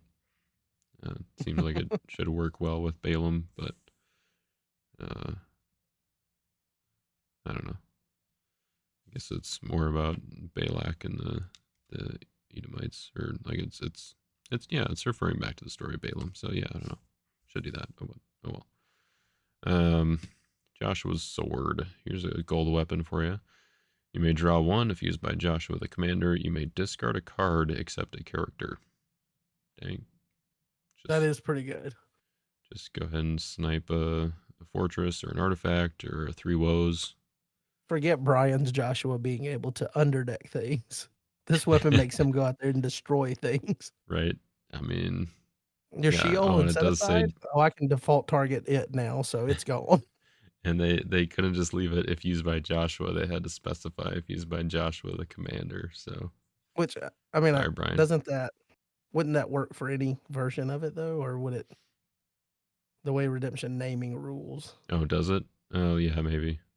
Because like it was reaffirmed at nationals that Joseph the betrothed could ban to woman with child or the woman with child or whatever. Even Oh, though it yeah. says Even though he Mary says Holy Mary Holy Virgin Virgin. because it's Huh. the same unique character. Huh. Which I mean, if that didn't Okay, well. happen, maybe we would have got a win over Mark and Jalissa, but they said it works. Huh. All right. Well, fair enough. So Brian can still use it, but with his Joshua. But that's all right. There are no OT Red Warriors in this set, so another duplicate here. But this one I definitely don't mind having a second one of is the Banished Lost Soul. Yeah, if card is discarded, banish it instead. If rescued, you can banish a reserve. You need 2 of those in type 2. Right. Exactly. And then March from Edom. Negate and banish a good enhancement. Edomite may banish up to 3 evil characters. So here's the version of whatever that other Moabite one was, and I guess the Return of the King. Yep. And it banishes the good enhancement too, so you get that Esau's land trigger. There you go. It's kind of cool how it like it's almost an afterthought, but yet you get a random trigger there to grab another resource. Right, yeah. All right. This enhancement, I'm pretty excited about. It seemed like it was always Oh pretty yeah. good in play testing. All right, Great I said I really Plunder. liked Return of the King, but Great Plunder is actually a really good card. Yeah, kind of Being able to hit the artifact. makes you want to look in the art there for Smaug, coming up in the background though. Negate and discard an evil card. If used by a warrior, you may draw 3 or take an artifact, cannot be prevented. So, Battle Winner works in Special Initiative, gets you upside afterwards, cannot be prevented, so it works on Benaya. Yeah. Seems But like a pretty good rare slot. that's probably the best enhancement that they got in the set. Yeah, I think. Like obviously, Snatch Spear is really good. Right, yeah. But I mean, Snatch Spear doesn't get you out of them putting you in SI. Yeah. All right. So now we have Caleb's Sword. Another gold weapon. Negate an evil or neutral card. If used by Caleb, you may discard an evil OT warrior. So we get a lot of these weapons that are like if used by the the wielder of the weapon, you get a pretty strong benefit. Name on name bonus. That is not the benefit you get. It's not anymore. But yeah, I mean, discarding evil OT warrior if people are playing more, Edomites and some of the Canaanites are warriors. Some of the Moabites are warriors. So especially in like a draft environment or something where you're doing the Israel block stuff, or yeah, it seems like this will be fairly useful. Maybe a reserve card in constructed decks, but you come in with your equipped. You come in with your equipped Joshua to get rid of something. mm-hmm. They play Goliath and kick you out, and then you push Caleb to just go ahead and cut his head off. There we go. There you go. Yep. Maybe not necessarily the way it played out in the Bible, but hey, we're making our own. We're making our own universe here. We can make it work. Yeah. It's in the redemption verse. Right, yeah.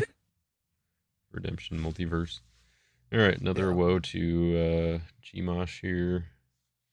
The withdraw on the good side and take an idol or OT gray card from reserve. And another duplicate here. The Husham, the Temanite.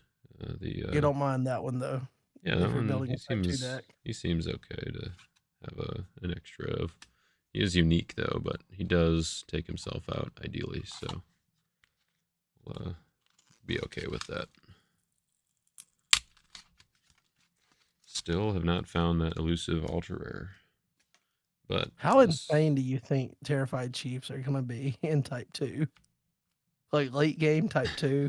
Yeah, this dude's like a 42, could and he's negating everything you have.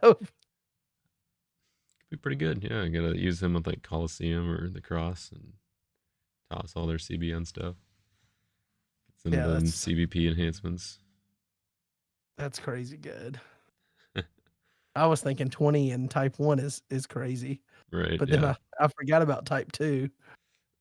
I mean, if you get up to 20 in Type 1, like, the game's not over, that's kind of crazy. But, yeah. Uh, Depends on how fast you can get him down, I guess. Um, all right, we got our first dominant. The Long Day. If a character is blocking, banish this card. If you do, you may take a good OT enhancement from discard pile and add a Joshua hero to battle. So, yeah, seems pretty good. It's kind of following the pattern, I guess, of dominance being more theme specific and not as broadly applicable or like Which is a usable. welcome thing. Yeah, yeah, I like that. Um, and getting an OT, like any good OT enhancer from discard pile to get you ready for the you know, next part of the rescue when you add a Joshua here to battle seems pretty good. Um, and also it banishes itself, so you get an Esau's land trigger right off the bat. All right. Esau's Land is getting so many shout outs just accidentally. So much banish. Enemies to the south. Protect evil Edomites from the next good enhancement played in battle. You may draw X, limit 3. X is a number of cards in opponent's banish pile. So you could start drawing some cards pretty quick with this guy. Um, the protect from next is a little, I don't know, it feels a little weird on a 1/3 character, but he protects all evil Edomites, so not just himself. So if you end a banning chain or something with him, then seems reasonable. Well, I think it's also important if you're trying to play a battle winner on him, they can't interrupt the battle and do something. Well, I guess interrupt the battle actually Yeah, would do something, yeah, I would but still interrupt that. they would have to answer that before doing the something. Right. So I guess they would have to have like an interrupt the battle or a specific negate this guy and dedicate that to this, which you can't really do if you've been put in SI from an enhancement. So I guess it forces them to have an interrupt the battle to stop the protection if you're just going in low numbers. Yeah, rather than like negate an evil card, discard an evil character or something like Yeah. that. Yeah. Yeah, It's kind that's of fair. like, what is it? Supercilious Scribes is kind of like that too. I Yeah, think it's scribes and I guess also Saul of Tarsus. yeah. So there's a little bit of a trend. Yeah. All right. Toll before truth. You may shuffle an evil or neutral card. Hero may band to an OT profit from deck or reserve. Huh. Yeah, I like that. Um, so potential battle winner, where you could just clear out something in their territory and then do the band.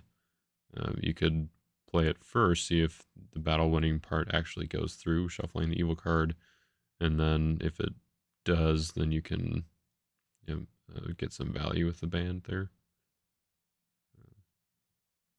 I don't know how effective the follow up would be, but you could use this on somebody that gets initiative to shuffle an evil or neutral card and then can ban to a profit from deck or reserve.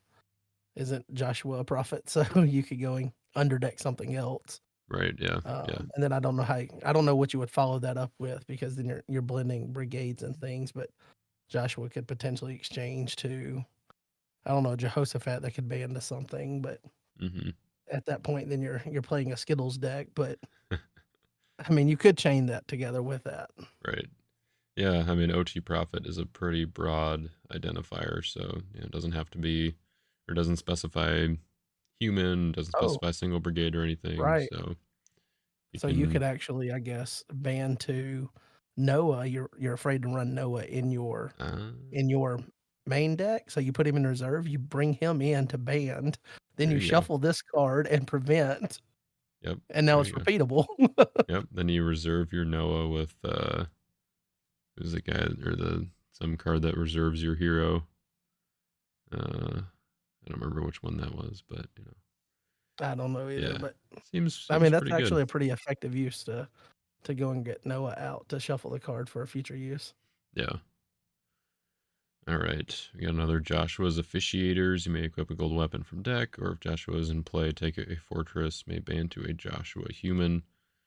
Uh, so also, this guy can ban to other copies of himself. So in type 2, you can equip multiple weapons or take multiple fortresses and just keep banding because they're generic and also human. So it seems pretty good. He works kind of like an armor bearer in that because it doesn't say yet it has to equip to himself, right? Right. Yeah. So if you just have Joshua in play or Caleb in play, you could equip the weapon specific for them to them and then ban to them. Yeah. So that's kind of cool. All right.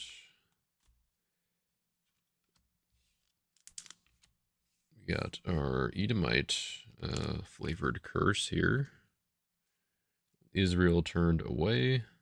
Evil enhancement is withdraw all heroes. Pretty straightforward there. And then the artifact. They got the best artifact side. While your Edomite is blocking, you may banish this card to withdraw all heroes. Oh, yeah. Yeah, that seems Yeah, pretty it's a good. neutral battle winner. It's just a Then straight up, like, manually triggered battle winner. yeah, it's super good. Okay. All right. Yep. That's pretty good. You're gonna have That's to. one of the big pulls for Edomites is that I felt like they had getting the neutral built into them, not like trying to force a stocks thing or something that you can just put in any deck, but this is just built for them. They Right. can use it as an enhancement, which I mean you're probably not going to do that unless you're doing Terrified Chiefs and going 1/1, but Yeah. But I mean, like, even if you are terrified chiefs, just negating their enhancements and then.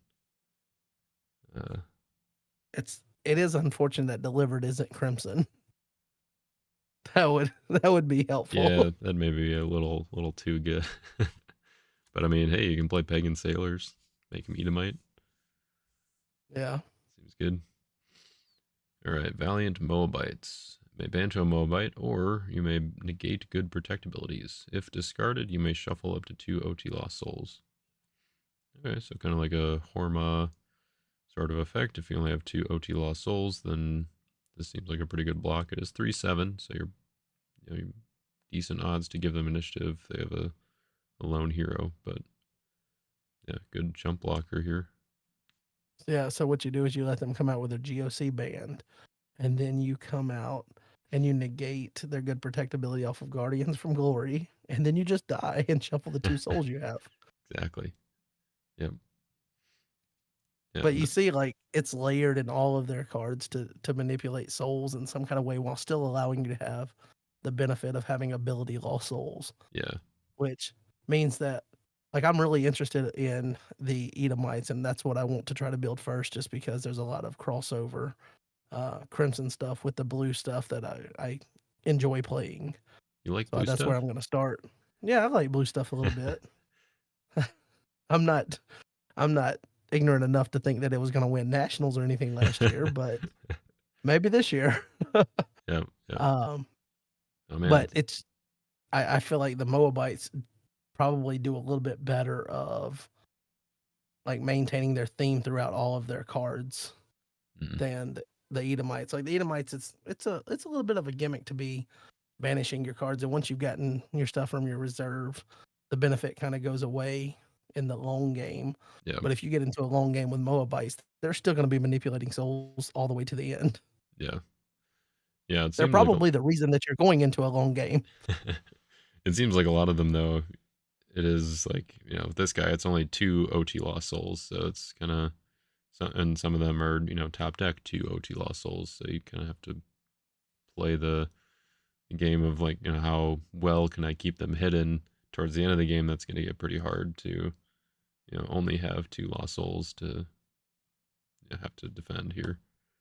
Well, at that point, you hope you didn't have to negate their good protect abilities, Yeah, and then you get to ban to a Moabite sure. and Yeah, just kind of link the chain all the way.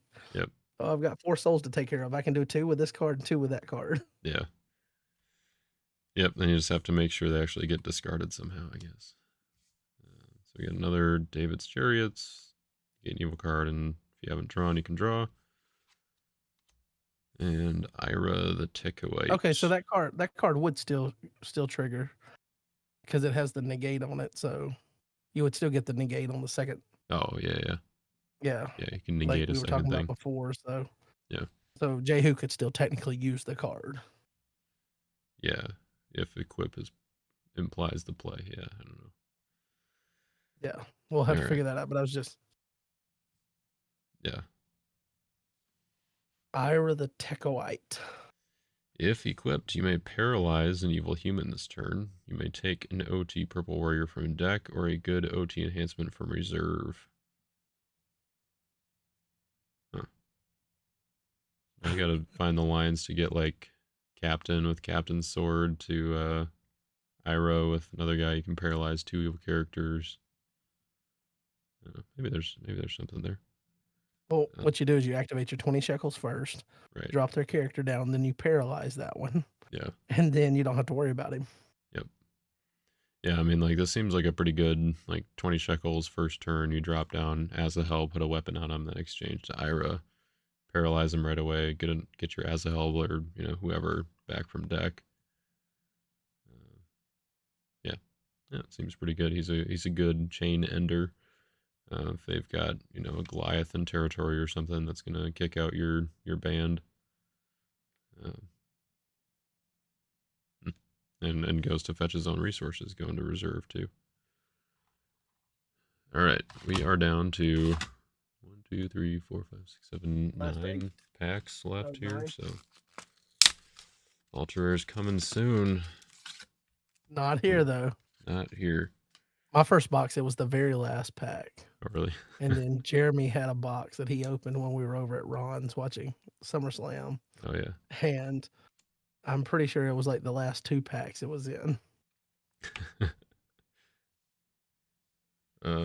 Well, I mean, it makes for a more exciting box opening, I guess. So It does. got a second Paul started Arba. tricking us all. Yeah. Another Arba there. First duplicate rare. Scraps under the table. You may underdeck an artifact, capture a hero, or up to 3 heroes if opponent controls an evil Canaanite. Yep. All So right. I like this card because it's got 2 benefits to you whether you're playing Canaanites or not. So it's good for booster, it's good for Black Brigade. You Yeah. can underdeck an artifact. Great. You can capture a hero.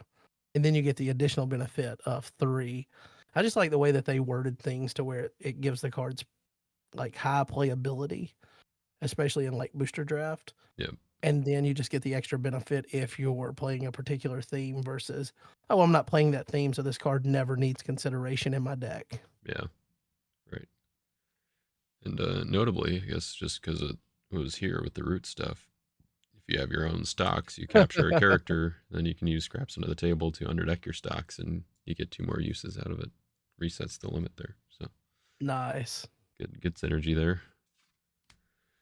All right, Rahab the Promised, a Canaanite, Which notably for whatever that artifact is. That adds a Canaanite to battle. Is that what you're going to yeah. bring up? Oh no, I was just gonna bring up like you might as well read this card as like she takes 2, what is it, like 2 heroes because the Scarlet Line she gets Oh, from yeah. deck or discard pile and plays it. Yeah, I think it's And then that negate an lets you evil search out card. 2. Is it negate an evil card and then you can tutor 2 Joshua heroes from deck? Yep, Like something like that. yeah. So I know it at least gets 2 Joshua, and I know it has a benefit at the beginning. Negate sounds right.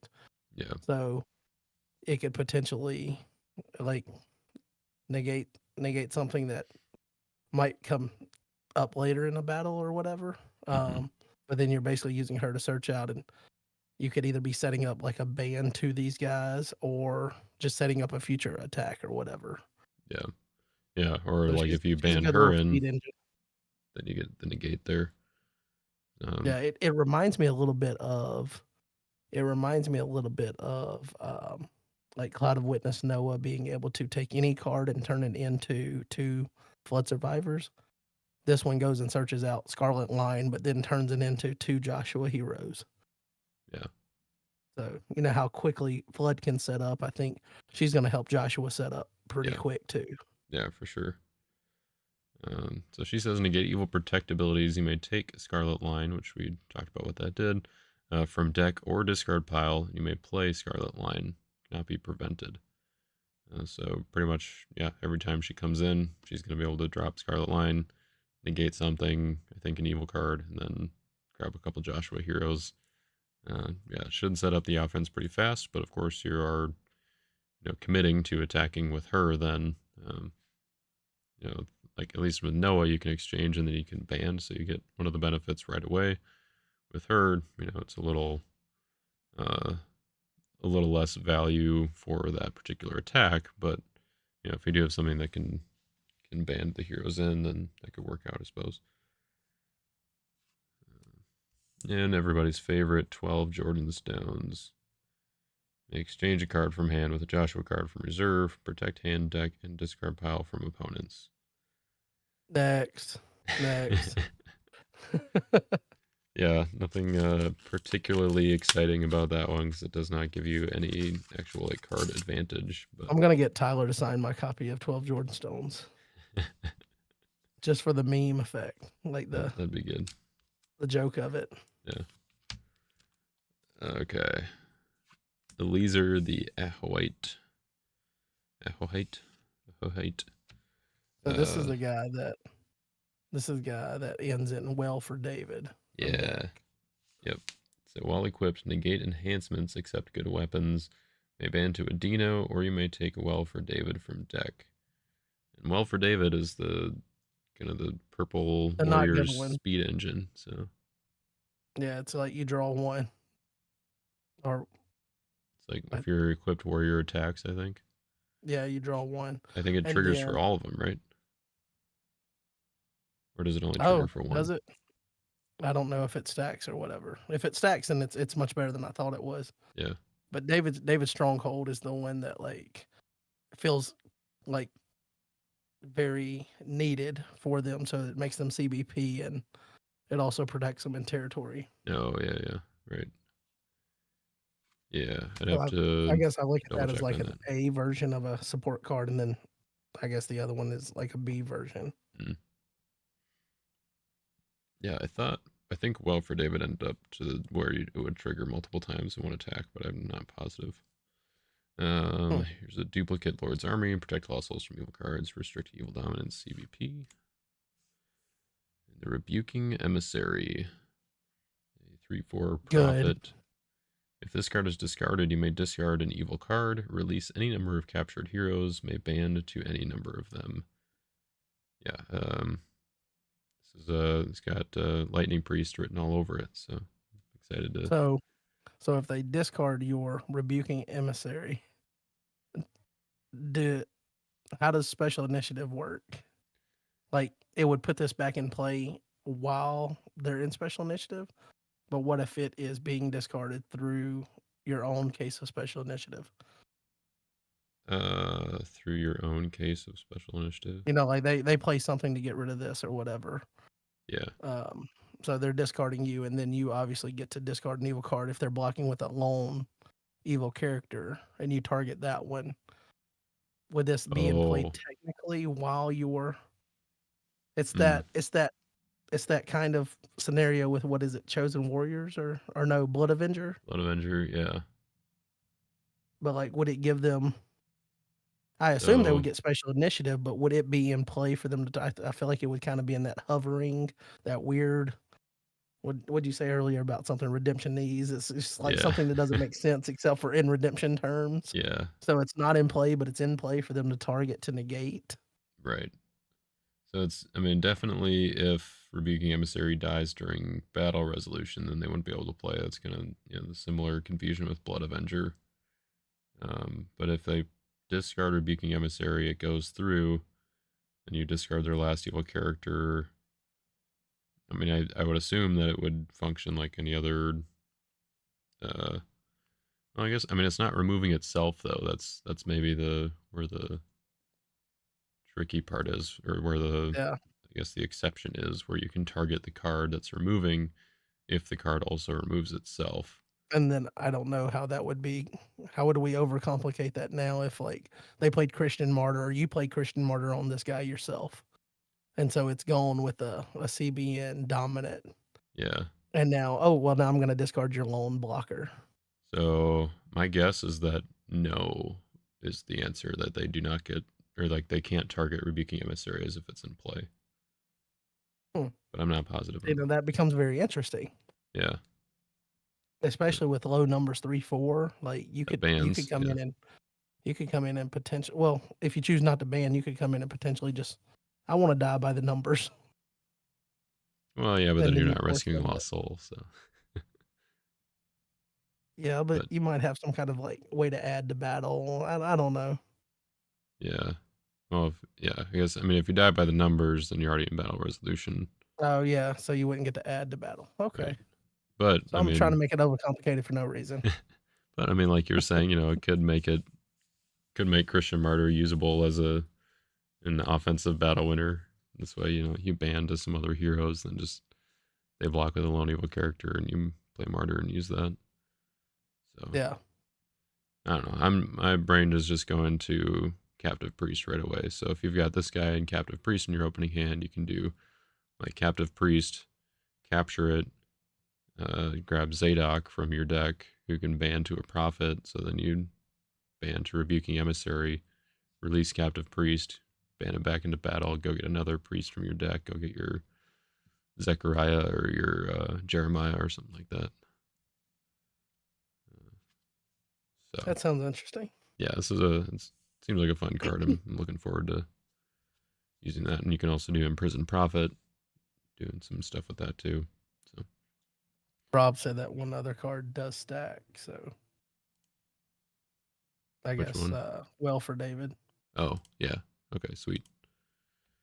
All right. So the Clashing King, negate an artifact. If opponent controls a Canaanite, you may play an enhancement with a capture ability. Okay, I like that. Getting the playability there. I wonder There's what a lot of artifact. artifact hate built into this set. Yeah, Like just like randomly, like here's an ability to let you target an artifact. right. Yeah, it's like I'm wondering what artifact that's kind of meant to. Like maybe there's something in the story that I can think of, but Oh well, what is that? I don't know. You kind of see it. Is that white at the top? Ugh. Is it foil? It is Ah, not foily. it's just a basic ultra rare. Just Boo. a basic promised land. We want foil, Rob. Maybe there's a foil one behind it, just like the Oh, other hey, you lives. do have luck. No, okay, all I'm not your good luck charm this time. right, all right. Well, we got ourselves a regular old promised land here. Well, now you don't have to play the expensive version and have it get bent up like a Well, that's plague. true. I did happen to get a few other copies of this one while we're Oh, over the weekend. But um, so yeah, Promised Land is a good fortress. Unity heroes Joshua. So don't not to be confused. This is not you can only control Joshua. This is all of your heroes have to have a Joshua reference. um, if put in play, take a card from opponent's hand, except a dominant. If your hero is blocked, you may take an OT gold card from deck. I think this card is really good, and like I can see why they made it an ultra rare, but like I don't know, I I mean, just like the hand control stuff. So they could have made it Unity human heroes, Joshua. That way you could throw in a few other like random angels to go with them. yeah, yeah, but But who else do you need other I than see the point. Captain and the Lord's Army? I don't know. Yeah. I'm looking forward to trying to find ways to get that if put in play trigger uh, happening multiple times in a game. Um, yeah, I was kind of talking about that with Joshua's Covenant. Like that's just a way to get it back. So you just have to cycle it back into your deck. There are cards that like Underdeck Fortresses or Shrine to Artemis was one that I think kind of is maybe going to be the easiest, where you just shuffle it back into your deck. But um, yeah, and then just getting the OT gold card from deck when they block. That's, yeah, just a fairly powerful effect. All right, another Told Before Truth, the one that you can shuffle and then ban to Noah or different OT Yeah. prophet. No, Another duplicate there. Now we got our Shama. I yep. That's the one that takes the stronghold. feel like he's kind of got like Aquaman vibes to me. It's a little bit like Jason Momoa, kind of Aquaman. I don't know. I mean, I could see that. Yeah. I thought they said they were gonna tone them down because of how like muscle bound freak they looked. This dude's like hunched over with his abs that are just like fully defined, Right. and he's Yeah. just. It looks like he's dragging his hand across his sword. We can assume he has like a stone to be cutting or sharpening the Sharpening edge, it. but Yeah. maybe he's just so awesome. He's like, cutting doesn't hurt me. Let me see this. Yeah, I can't really tell what he's doing with his hand there. He's either one of David's mighty men or he's a prophet Uh, of Baal. uh, the lighting isn't really doing any favors there, but yeah, yeah, maybe he's sharpening something. Either way, while equipped, negate characters except good warriors, may ban to Eliezer the Ahoite, or you may take David's Stronghold from deck. So we got the trio. We got the Eliezer, Shaman, and Adino, right? I think he was the third one. Yeah, he was involved in one of the lines.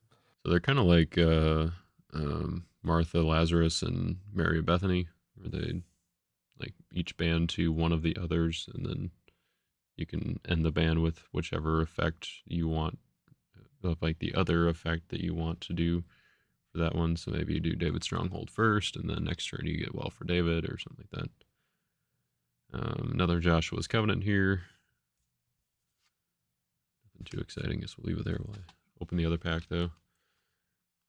So I don't want to let this comment go without being, I guess, spotlighted. But steadfast prayer and preparation said John looks like he's using dial up for his internet. I saw that. Uh, you're not, Oh right? man, Right? No. I don't believe I am, but apparently some service providers only care about your download speed, not your Yeah. upload. Yeah. They don't care You about gotta get on the content phone with them, creators. man. Talk about that. You can. Well, FastWire, which I don't have much of a basis of knowledge about them, but they are currently installing fiber, like 1 gig fiber in our neighborhood. Okay. And I think their advertising price is like 49 or either 59.99 for the first year. Dang. So I'm probably most definitely switching as soon as that's available Yeah. and hoping that somehow they can get me more than like 4 to 8 upload speed. Yeah. I got some notification or something in the mail saying that there was some company that's doing fiber in my area within the next year or so, and I'm looking forward to that possibility. But all right, we got another Esau's land, so we're gonna be triggering that Yeah, thing baby. so many times. At a certain point, like, why are you still triggering? Right? Just You got to find a you've way already to gone like. through your reserve the first 2 turns. You got to get some value from like reserving your OT Crimson cards, putting them No, back in reserve there. seriously though, like for type 2, if Yeah. you're playing this defense in type 2, you can go to your reserve just about 2 or 3 times a turn. Yeah. You're gonna have to not do triggers so that you just like don't get your hand filled with cards you're not going to be able to use right away. All right, here is the Dude Lost Soul, subdued, but What's up, dude? subdued. If your evil Moabite is defeated by an opponent, you may shuffle all OT Lost Souls in your land of bondage. This one's pretty good. And you can run 2 copies of a soul in type 2. That's correct. Yeah, I'm glad I've got you thinking about Type 2 stuff now. So you can This is run like this and force them to use their Son of God and Second Coming on it. right. Yeah. I mean, So your humble will be safe. if you run two of these with like Hunter to get him out, like, yeah, seems pretty good. You're gonna see some people having to start running Guardian, I guess. No, it won't be me. For the record, Guardian is the worst dominant in the game.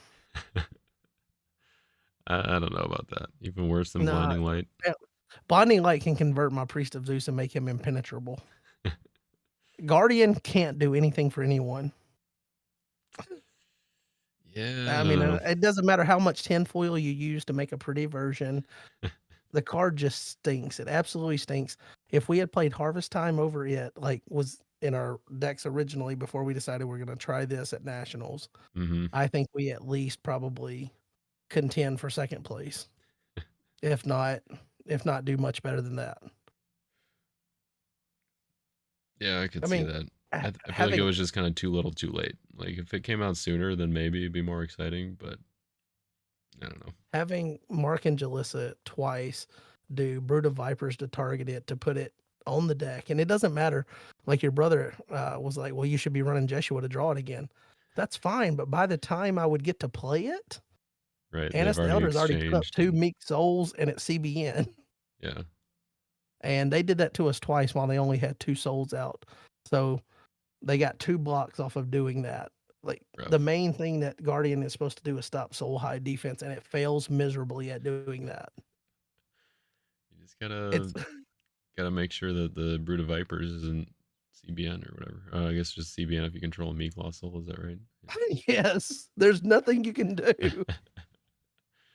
Attack with It, Esther. like, fails at it's like being hired to do one job and you not having any foreknowledge of how to do that one job function, and guess what they're gonna do? Shortly after you start the job, they're gonna fire your butt. So that card has now been fired from my deck building practices. I will never use it again. It's just gonna sit in the binder. That might be strong words, but I will say I feel like I can stand behind it. Uh, yeah, I mean, I would. I don't know. You It's can't tough defend because, it. well, I'm just saying it would be cool if there were more cards that worked well with it in the way that like Father Abraham does. Um, but I don't think they're planning to print cards like that. So unless there's like a theme that Yeah. gets really good that's based around like converting your opponent's heroes, then yeah, I don't know. Probably not gonna see much need for it. We had another struggle against Saul. Nothing too exciting there. Refused to listen. And the elders refused to listen to us on how bad Guardian was. No, I don't think they had a choice. Well, I mean, like they didn't hear our they didn't feedback. give us an opportunity, yeah, Yeah, yeah, until afterwards. yeah. Which that's I'm their glad that their I didn't prerogative, win I in guess. retrospect, because if I had won somehow with that jank card in my deck and I walked up there and they gave me a fancy version of it, uh, I wouldn't have thrown it back at them, So, but I would have wanted to. so just for the record, weren't you the one who was saying that you were predicting that a Guardian was going to be in the top 8? Hey, in in my defense, Guardian was in the winning team's decks. They were running Guardian, so does that kinda count? But no, I thought No. someone would do it to, like, I thought there would be kind of an outlier to where someone could maybe get some benefit, but would do it more as a not like a joke, but just like, "I'm good enough that I can overcome having this in my deck, and I can play this just to stop, like, one thing, even if it's just Simon converting Yeah. to choose," and I also mostly did it, I guess 100%. I don't wanna lie. I 100% did it just because Jake said he didn't think it would be, and I wanted to take the other side of the coin to make a little bit more diverse conversation than, "Yeah, we both think it sucks." Sure, sure, yeah.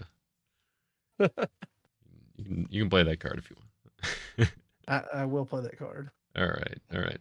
No, Refused you know to what really listen. stinks is the fact that to get my collection back up to a full Nats promo collection, I'm gonna have to buy You one of those gotta from someone, gonna have to and get one. Yeah. I'm I might just go incomplete for a while just because I don't wanna buy one. What's your what's your like going rate? How much are you offering for one? Uh, What I are you would what are you say willing to probably offer? $40. $40. Hmm. I saw I saw a worker promo change hands for $40, so And I Yeah. know for a fact Well, I paid 100 for a Son of God last year, and it is not nearly the same value. The playability's not there, plus players that end up with multiple like yourself.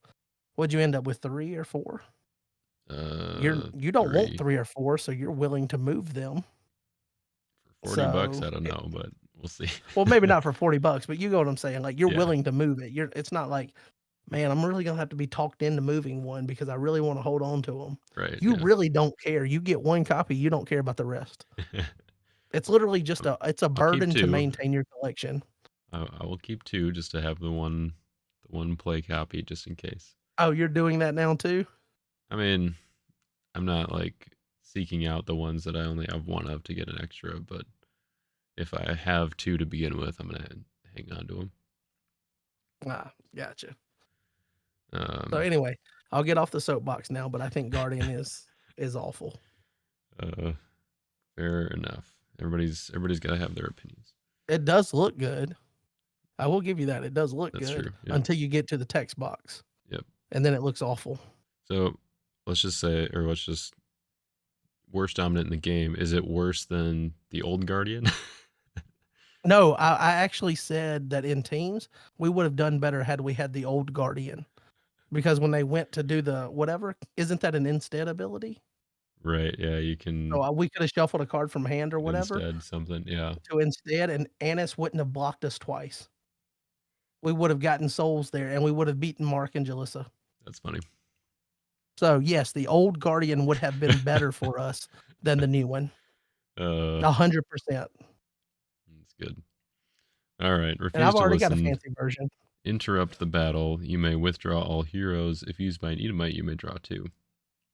Okay. So you put them in special initiative. You don't have to, though, because it is a may withdraw all heroes. And if that Just goes interrupt and through, draw 2. you also get to draw 2. Yeah. I mean, hey, it's like, oh, I'm going to discard you. All right. I'm going to interrupt, draw 2 just for, like, if you know they have another negate, then maybe you do that. You draw into your Christian Martyr or something, and you can play that. I don't know. Just spitballing ideas there. Emmanuel said, "John, you ran Guardian in teams." Yes, and I regret it. I hate myself for that decision. I think back to little 10-year-old John in the corner, not knowing what life held for him, and one of the decisions that would be in his future would be the wrong decision to play Guardian at the 2024 national tournament. And if I could just go back to 10-year-old John and slap him across the face and tell him, "Don't play that one, play the Revelation of John one instead," I would do it. Okay, so if you're going back to 10-year-old John, that's what you would choose to tell That's how passionate I am about the him? current state of All right, all right. Guardian in the game. Fair enough. Yeah, it's good to know where you I'd stand, probably you tell him to get better internet, and these people wouldn't keep making comments about it. know?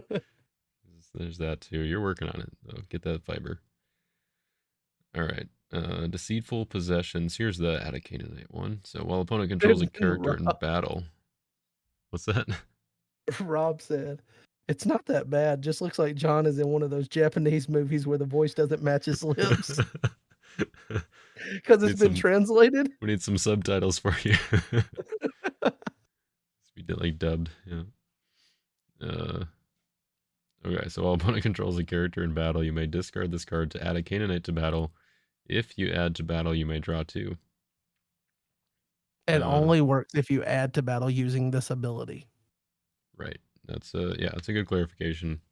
It's just because That was asked earlier. yeah, Marcus was saying it's because we don't have like you can do X to do Y to do Z. That just gets confusing. Um, like a cost benefit where the cost is also a benefit to another cost or whatever. Um, and then yeah, so if you add a battle with this ability, you get to draw 2. And notably, Canaanite can be good or evil. There are a few hero Canaanites. There's only one in Ahimelech. rotation now with Rahab, but yeah, in Classic you got Ahimelech, you've got Ishmaiah. I think Uriah is a Canaanite as well. Um, so yeah, pretty good. Uriah, isn't that a kind of infection? You're Uh, Nothing. That's a bad joke. I'm not gonna acknowledge that with an answer. All right. Don't acknowledge me. 10-year-old me still crying on the Oh no, inside. John's internet is too bad. He's gonna have to disconnect now. All right. Dreamers, a generic prophet, 610. Prevent the next evil enhancement displayed in battle. You may take an OT green enhancement from reserve. Cannot be negated.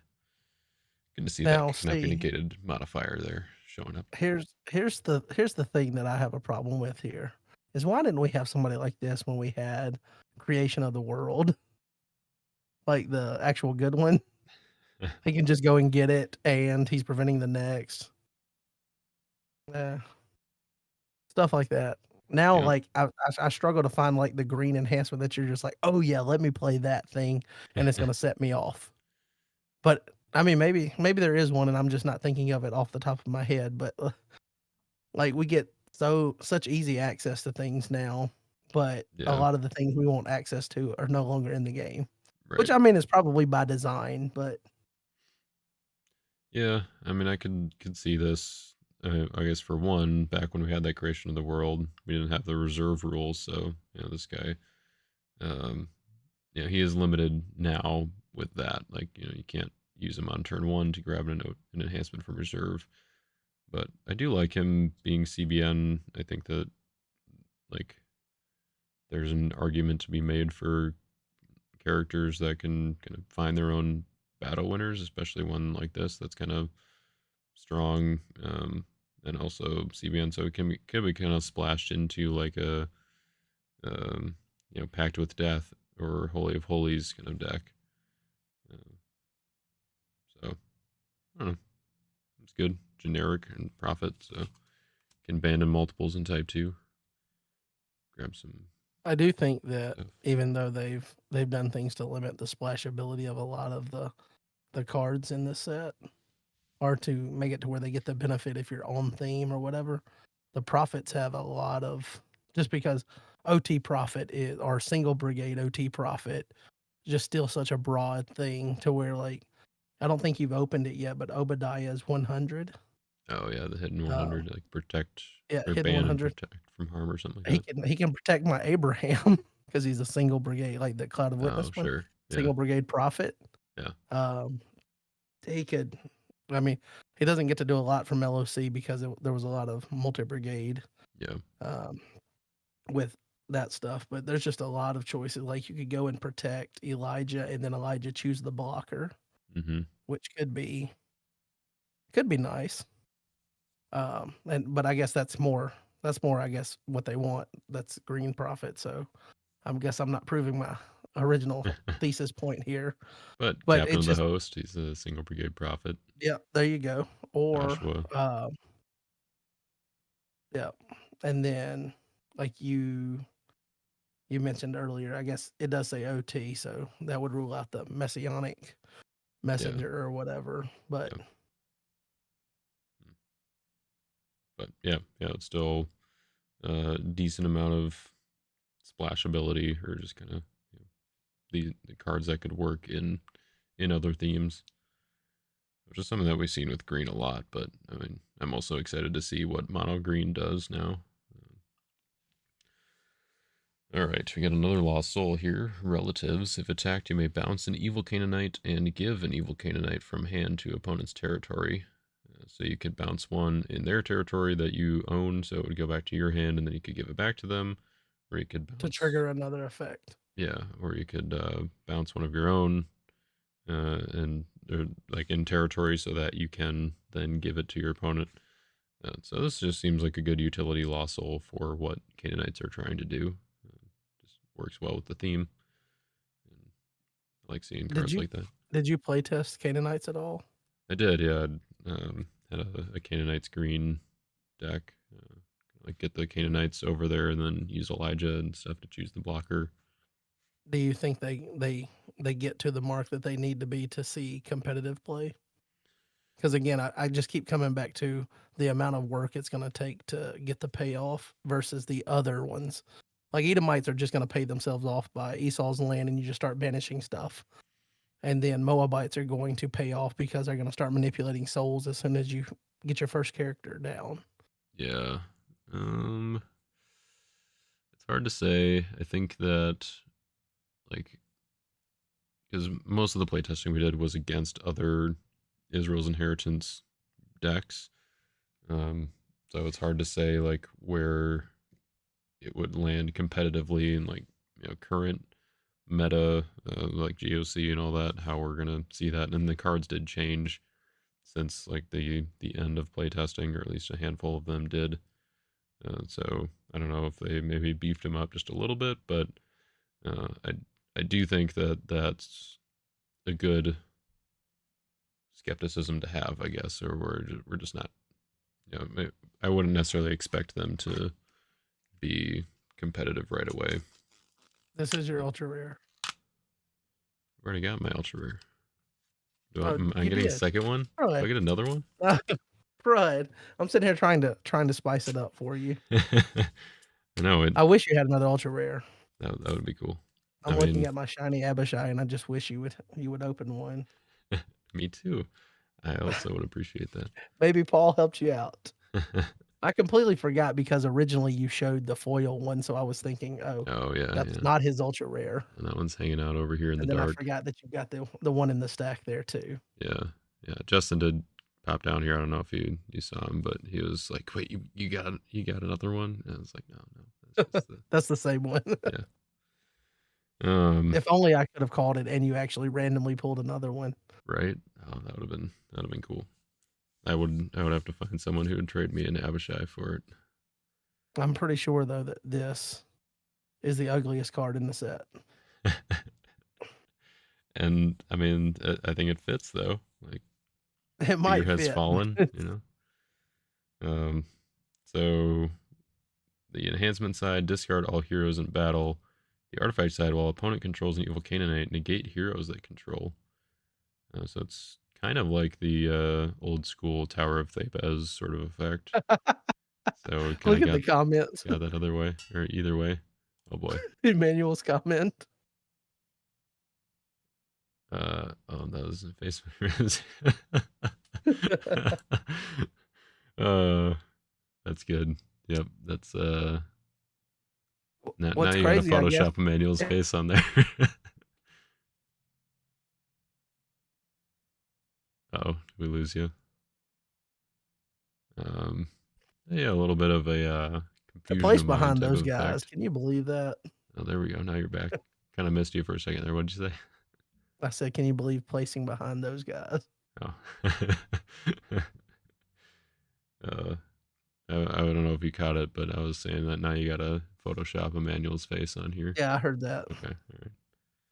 Which apparently he had sleeves at nationals and I didn't see them. You didn't see them? Oh man, they were so Uh, good. Like I saw pictures of them. Yeah. Like I saw them on like live stream for you, but I didn't see them up close and in person. Oh, I didn't realize all day while playing Type 1 that he had those. yep. Daniel is metal. Those are pretty good. All right, we got another Begrudging King. The draw one or protect from heroes of strength X or less. And play an Edomite from deck, CPP, X number of opponents or cards in opponent's banished pile. And we got There's a one Stone enhancement I'm hoping Carriers. that you pull and you have not pulled it yet. Oh boy, well, we got 3 packs left here. Yeah. I was hoping to get one of these, so I'm glad to see that. Yeah, The this one's Stone good. Carriers negate a neutral card, so Very important. negate Artifact 8.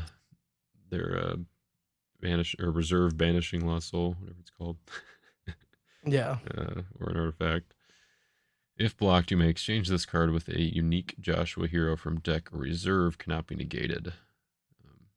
Yeah, this one's I think it's very unique in the kind of ability that it's kind of like an ambush sort of thing, like to go old school. But like after you block, then you can use another hero ability, uh, which yeah, the setting up your captain or something to negate their evil character, draw some cards, do some more banding. Yeah, this And then just the seems the like a good 112. card. Yeah, 112 is probably going to get you initiative a lot of times right. Yeah, if so you if they wanted to just have block an and initiative guy. yeah, If they block and you don't even want to exchange, you just want initiative, then you're gonna get it with these guys. So that Yeah, and see, is like pretty cool. that could get you initiative over a Herod with a Herod's Temple out. You wanna have Mm, enough backbone, but you also wanna get initiative. That's kinda the best way to do it is having low attack and a beefy defense. yeah, yeah, for sure. All right, and we got our first weapon covenant, which I think is pretty cool that we got that in the set. This is I Am Refuge, the enhancement or the weapon side. Protect OT heroes from the next evil enhancement played in battle. Pretty straightforward weapon effect. And then the artifact, reserve this card to take a card with David in the title from deck. And Um, that's the one. That's the one. That's the ability that people are gonna be using this card for. There's so many targets for it, oh yeah, and being it's an artifact, like, you can go and get Harp, you can go and get any version of David, yep, you can get, Well for David, David Stronghold, so many things from this set alone yeah, that lots of good David stuff. yeah. Like, reading the enhancement side, you're kinda like, "Eh, maybe, maybe not." But then when you see the artifact side, you're like, "Yeah, that's probably good utility for a deck Right. that's in this theme." Yeah, and it also involves music, which is notable. You can grab it with David's harp. Um, you can Yep. yeah, you can take it out with um, Book of the Covenant. Right, only card I could find in the ones that I've opened so far from the set are David's Chariots. But I mean, Oh, that with one's still David. pretty good. But yeah, obviously, Yeah. well for David and David's Stronghold gonna be in You haven't the. opened either one of those? I have not. Mm. This Gonna need box is to. not giving you a good spread of Oh, cards. hey, look at that. Hey, there we go. Is that Ido the Seer? Visions of Into the Ido Sea. or Yeah, yeah, yeah. We'll David Stronghold. have to go through the roots cards later and find me some Lost Souls or Hoppers or something. All right, David Stronghold, the Well, actually, OT Purple uh, Warrior. I ended up with so I ended up buying. I'm ashamed to say, chasing the foil card. I bought 5 boxes, which Okay. 5 times 24. In my head, I knew that before I started to say whatever I was supposed to come out to. I counted up 5 stacks of 24 to make sure I had all of my cards after I separated the roots from them. Uh huh. So I had them all. Then when I was going through my roots, I found a pack of um, the new set II. So in one of my packs, without knowing it, I got double. So I didn't get roots. I Ooh. got double Okay. II. Nice. So Nice. Now I just it's got to not as do cool as 2 ultra rare crosses, but oh, I just mean, do a quick look then. I guess don't. it was All just right. one. But Yeah. I know that Looks I had looks counted like them all out and mine were right. separated them completely. So Huh. Nice. it's a nice little bonus. Yeah. There you go.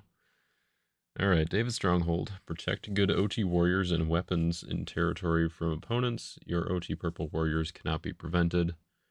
I do believe the good OT uh, adjectives, I guess, apply also to weapons, so it doesn't protect your evil weapons territory, if I'm not mistaken.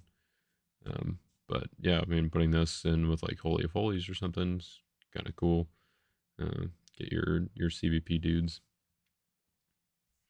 Mhm. and getting the protection is from opponents, so it's not just harm, so they can't ban to them either, which is fairly relevant. I know that was something that was noted, I guess, with the uh, like old, fight the numbers banding stuff. Like if you want the protect fortress to protect them from banding abilities too. Um, all right, enemies to the east. Generic Moabite. You may negate and discard an artifact while 2 or more heroes are in battle. Protect OT Lost Souls from rescue. So A yeah, pretty good chump block and then you there. die. Yep. You come out, you hit their artifact, and you die. Yep. Yeah, pretty much Was firefoxes it and moths kind of I thing. I can't think of any I I guess. can't think of any band where they're not going to get over your 4 toughness there. That's gonna be a common band. So, Yeah. you get to come out, you get to get rid of something, and then you potentially just die while protecting all souls. Yeah, or yeah, staying under your 7 strength. It's gonna be Yeah. tough with most bands. Um, so yeah, I probably just don't want to ban. So yeah, like Uzza or Moths kind of effect. Hmm. I think I said Firefoxes before, but that shuffles sights. All right, Elieser's sword, just kind of floating in front of the green screen here. Could like put some other effects or like put some special effects when I'm doing live stream videos, like a background behind it. Select up to 1 or 2 if used by a laser. The White negate opponent's protect abilities and discard an evil enhancement from a deck. Hmm. You can play that to negate their protect on their Herods or something. I don't know. Hmm. This one doesn't seem But all that exciting, but the discard from a deck, I guess, yeah, can be good to start picking well, apart their scattereds and stuff. depending on when it came into play, I don't think it would really affect Herods because they're all CBP. Right, yeah, So and yeah, so you'd have to play it like during battle, I guess, I mean, I guess or technically ban you them in. could. It would negate their Herod's temple that's Hmm, protecting, so that you can maybe pick off somebody in territory with another card or something. sure, yeah. So you put this on Jehu, negate the protect abilities, then you exchange for the guy with Snatch Spear, then choose the blocker. Mm, yeah, this next guy's pretty good. Because he's the modifier granter or whatever, Yeah, yeah, so you may draw making 1 or discard an artifact. While equipped, OT enhancements used by this card cannot be negated. the artifact hate is just everywhere, dude. Everybody's trying to do something with an artifact, No artifact will survive. but while equipped, CBN enhancements, even if they're just OT, Yeah, is still really good. yeah, get the CBN Eliezer sword. Negate their protect abilities, like Or for you just sure. go ahead and risk playing the other 2 brigades on it, and you just play something like Royal Parade and make that CBN Yeah, right. something that takes care of everybody you're facing. Yeah, it seems pretty good. All right, we Oh, got you got another dominant. another dominant. This one's a little. This one feels a little flat compared to the other ones. I wish it was regardless of protect abilities Mm, for the payoff, yeah, the and I work mean, to get like, to the payoff.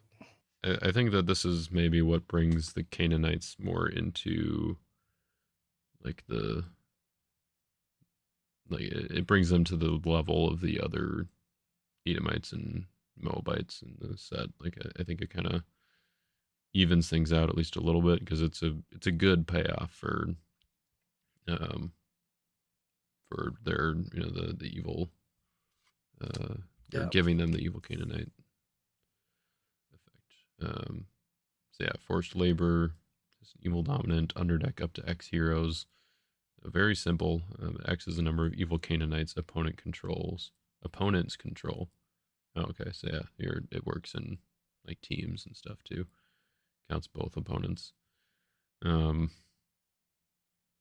yeah, I don't know. It's a good reset, and you don't have to play it during battle. You could just hit a bunch of heroes in their territory, and it seems like it would be somewhat effective there as well if you're worried about like them being protected during battle or something like that. But um, yeah, definitely a good way to be able to block. Um, so it's kind of like a martyr, but you have to take some extra setup, but it can hit more. So I guess I can put that here. All right, Idol of Chemosh. If you control a Moabite, you may deactivate an artifact. If an opponent plays a dominant, you may take an evil OT card from deck or reserve. I think this one is pretty good. it is pretty good. The So, deactivated artifact, because that will take it offline. right. Same thing like negating it will do. So you control a Moabite. Once per turn, you can just deactivate whatever artifact they have up.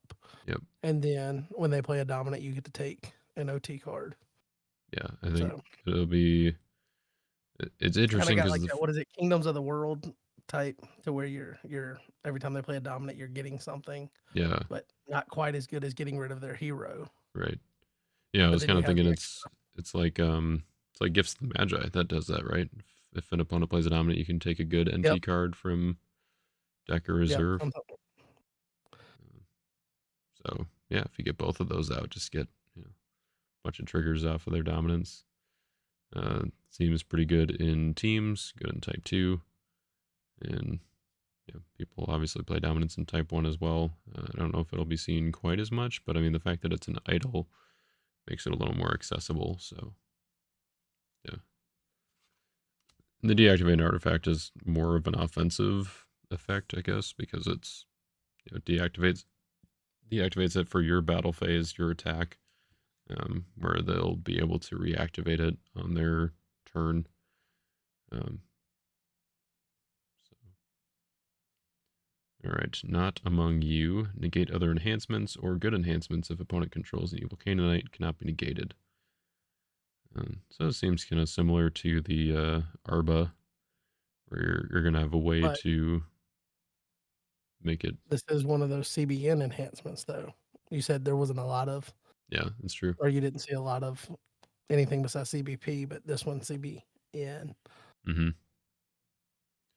Yeah, I think, and it's a 1/5, so even if even if they don't have an evil Canaanite, you're still probably in good shape, negating other enhancements, making it stalemate. So yeah, Yeah.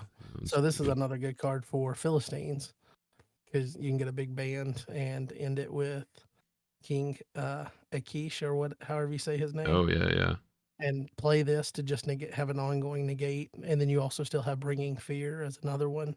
yeah, yeah. Unfortunately, it doesn't negate characters though, so it doesn't just bounce back to your hand with Akish. Yeah. Well, I mean, but to have two cards that basically do the same thing Right. is kind of nice. Yeah. All right, then we got another intervening of prophecy. We'll look at the top 7, take up to 1 good card, and then you can underdeck it.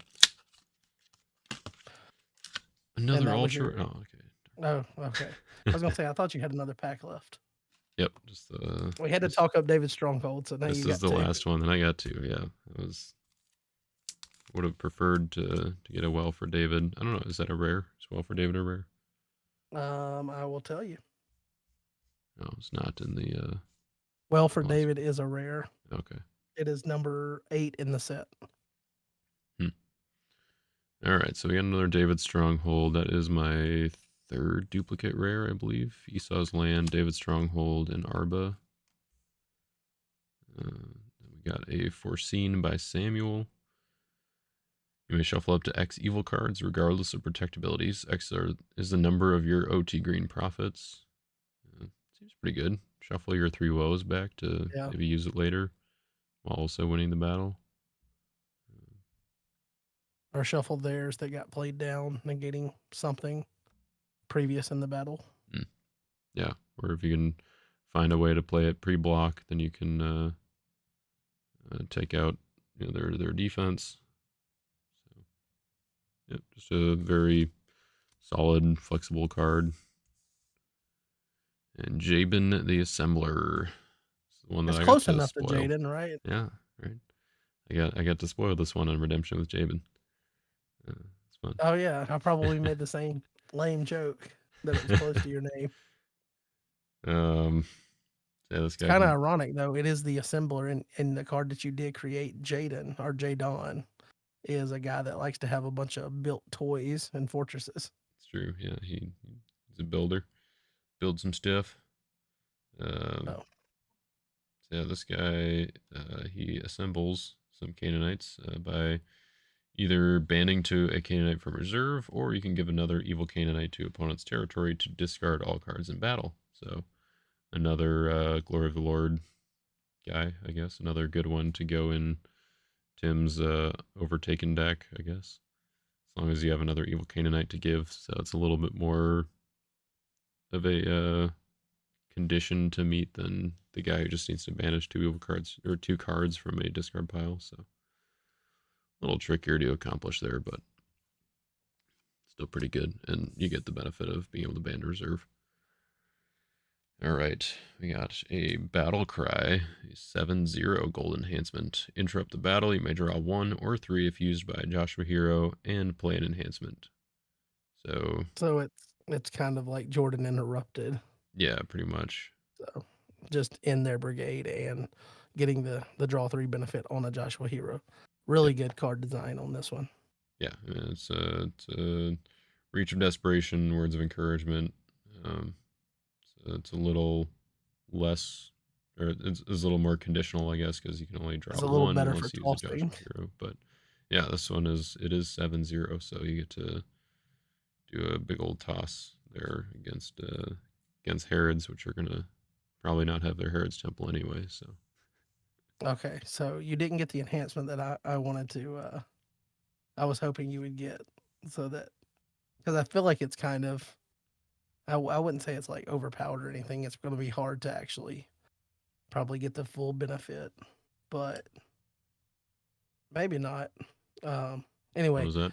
so this is number 116 in the set. It's a rare. It's called Avoiding Edom, Okay, and it says it has an X identifier, and X is number of cards in opponent's banish pile because Edomites. right. Yep. But you may banish up to 2 good cards. Doesn't say where they come from, so they can be in battle, they can be in territory. 2 good cards. So you banish up to 2 good cards, and then if used by an Edomite, you can draw X, and that's limit 6 instead of like Oh, limit right. 2 or Yeah. 3, Yep. and it's also CBP. Yeah.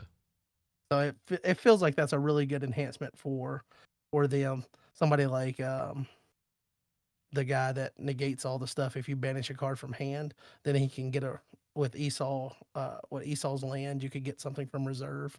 If you banished a good card, you could Right. take this from reserve to play it, and it's CBP at that point. Hmm. So Yeah, I I like don't know. me I thought that was kind of a some big cool, drawing. cool. The fact that it's 2 cards from anywhere, just Yeah. banish up to 2 good cards, Huh. Yeah. Hit some fortresses. Hit a three woes. Yeah.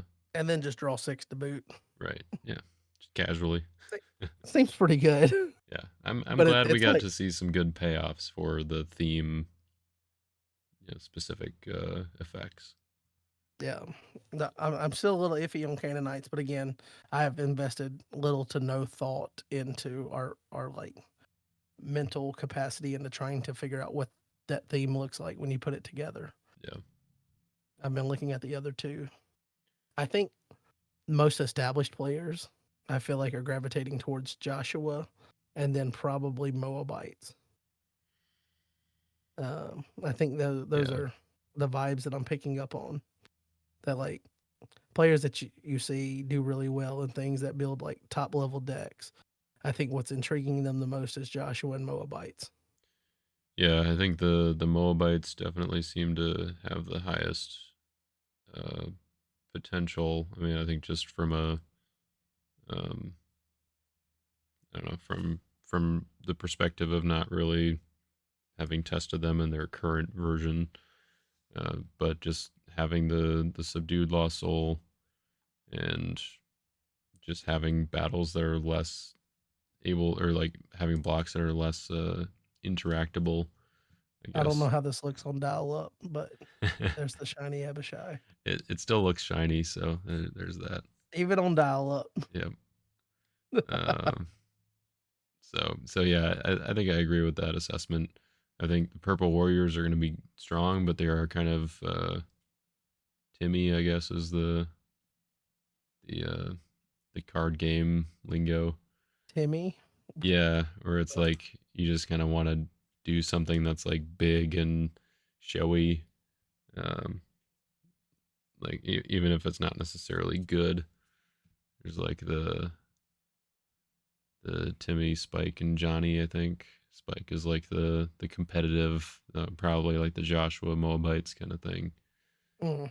And I will say that that Purple Warriors feels a little bit to me like if you almost like the Sons of Jacob from IR. Not, I think they are better hmm because they are doing things that aren't dependent on the opponent. yeah, Um, so I think they are better. I think they probably have a more open play style. Like you can play them a couple of different ways. Different players can play them different ways a little bit, even though they're still the same principal cards. Um, but I feel like they are a little bit capped because of the mechanic of relying on weapons and needing to be equipped and things like that. And then there's only so many weapons that you have, and they can Right. only be used so many ways. So I feel like they're not as like just wide open. I feel like you have to play them a certain way in some regard.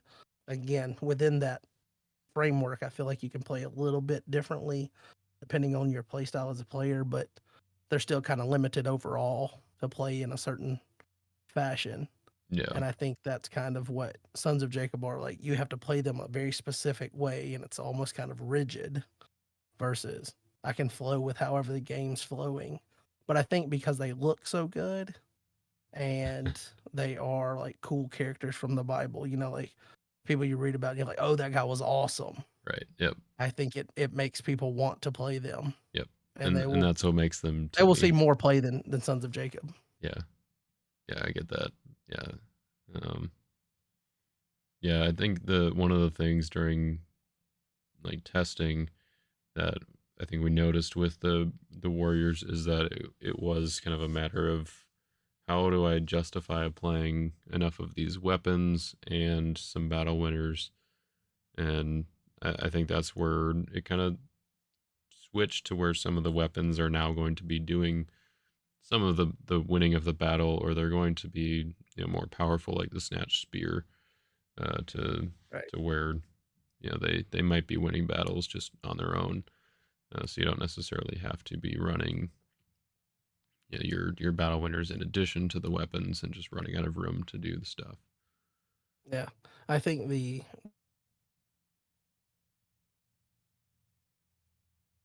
oh, you There. there? Yep. I don't know what that Now you're was. back. Okay. I think the best version of them is gonna be like grabbing and splashing in like things that work with that theme from other sets that are already established. Like obviously Jehu's got to be part of it if you're Yeah. trying to be the most competitive version of the deck. Jehu's part of it. I think Jehoshaphat's probably part of it Yep. because he can ban to a warrior. He can also bounce so that it puts a weapon back in your hand if it's like one of those negates and you need to have a negate. Yeah. Um, just things like that. And I think even if it's like they're negating your neutral cards and you come in with Jehoshaphat to bounce a character in a territory, you can bounce whatever's negating your stuff and then turn on maybe like your will for David or whatever. Mm-hmm. Um, Something like that. Just using that. I feel like I don't know what version of David fits with them. It feels like Outcast Refuge maybe, but then it's like I think he bans to a red warrior, so Right. Yeah. that kind of I mean, kills the it's vibe. I was kind you of gotta hoping have Jehoshaphat or Jehu or David. something there. Yeah, I was hoping we would see another David so that you could use a David that was like fully built for the theme that these are. But Yeah, and I think it's okay for now that like the mighty men can kind of do their thing. Um, I think David still goes in the deck and works, because you're running the Jehoshaphat and Jehu, but I'm sure that eventually we'll get a new David that'll work out well with them and kind of make it um I don't know, make it Je- so that he's more of a central piece, I guess. yeah, But Jehoshaphat also allows you to do the Jehu on defense and then bounce him. Use yeah, him on use him on all like I guess when you come in on offense, you can then bounce if he had been used evil before, and then you can ban to him in exchange and throw him in the offensive thing that way. yeah, So yeah, I could use it I haven't both played ways. much with Jehu though, so all that'll be kind of new to me playing. Like I know how it works. I've seen it work. It's unfortunately worked well against me, so I know how it does. Yeah, Um, yeah. So, yeah, it'll be I interesting to think see where they all line up, what people try looking out at first. And looking at you opening this box though, and then the boxes that I opened, and obviously I've got a full set that I've looked through a few times to just start like wrapping my mind around different abilities and yeah, card interactions. I feel like, and again, a lot of it is the aesthetic of Israel's rebellion having those ugly white borders and having that unfortunately correspond with a set that was coming on the heels of GOC that was going to drop the power level down a little bit. So it wasn't going to be a super strong set trying to compare with GOC. So you were already going to have a little bit of that, like, it just doesn't really stand up to GOC. Right. But then you add on the aesthetics of it.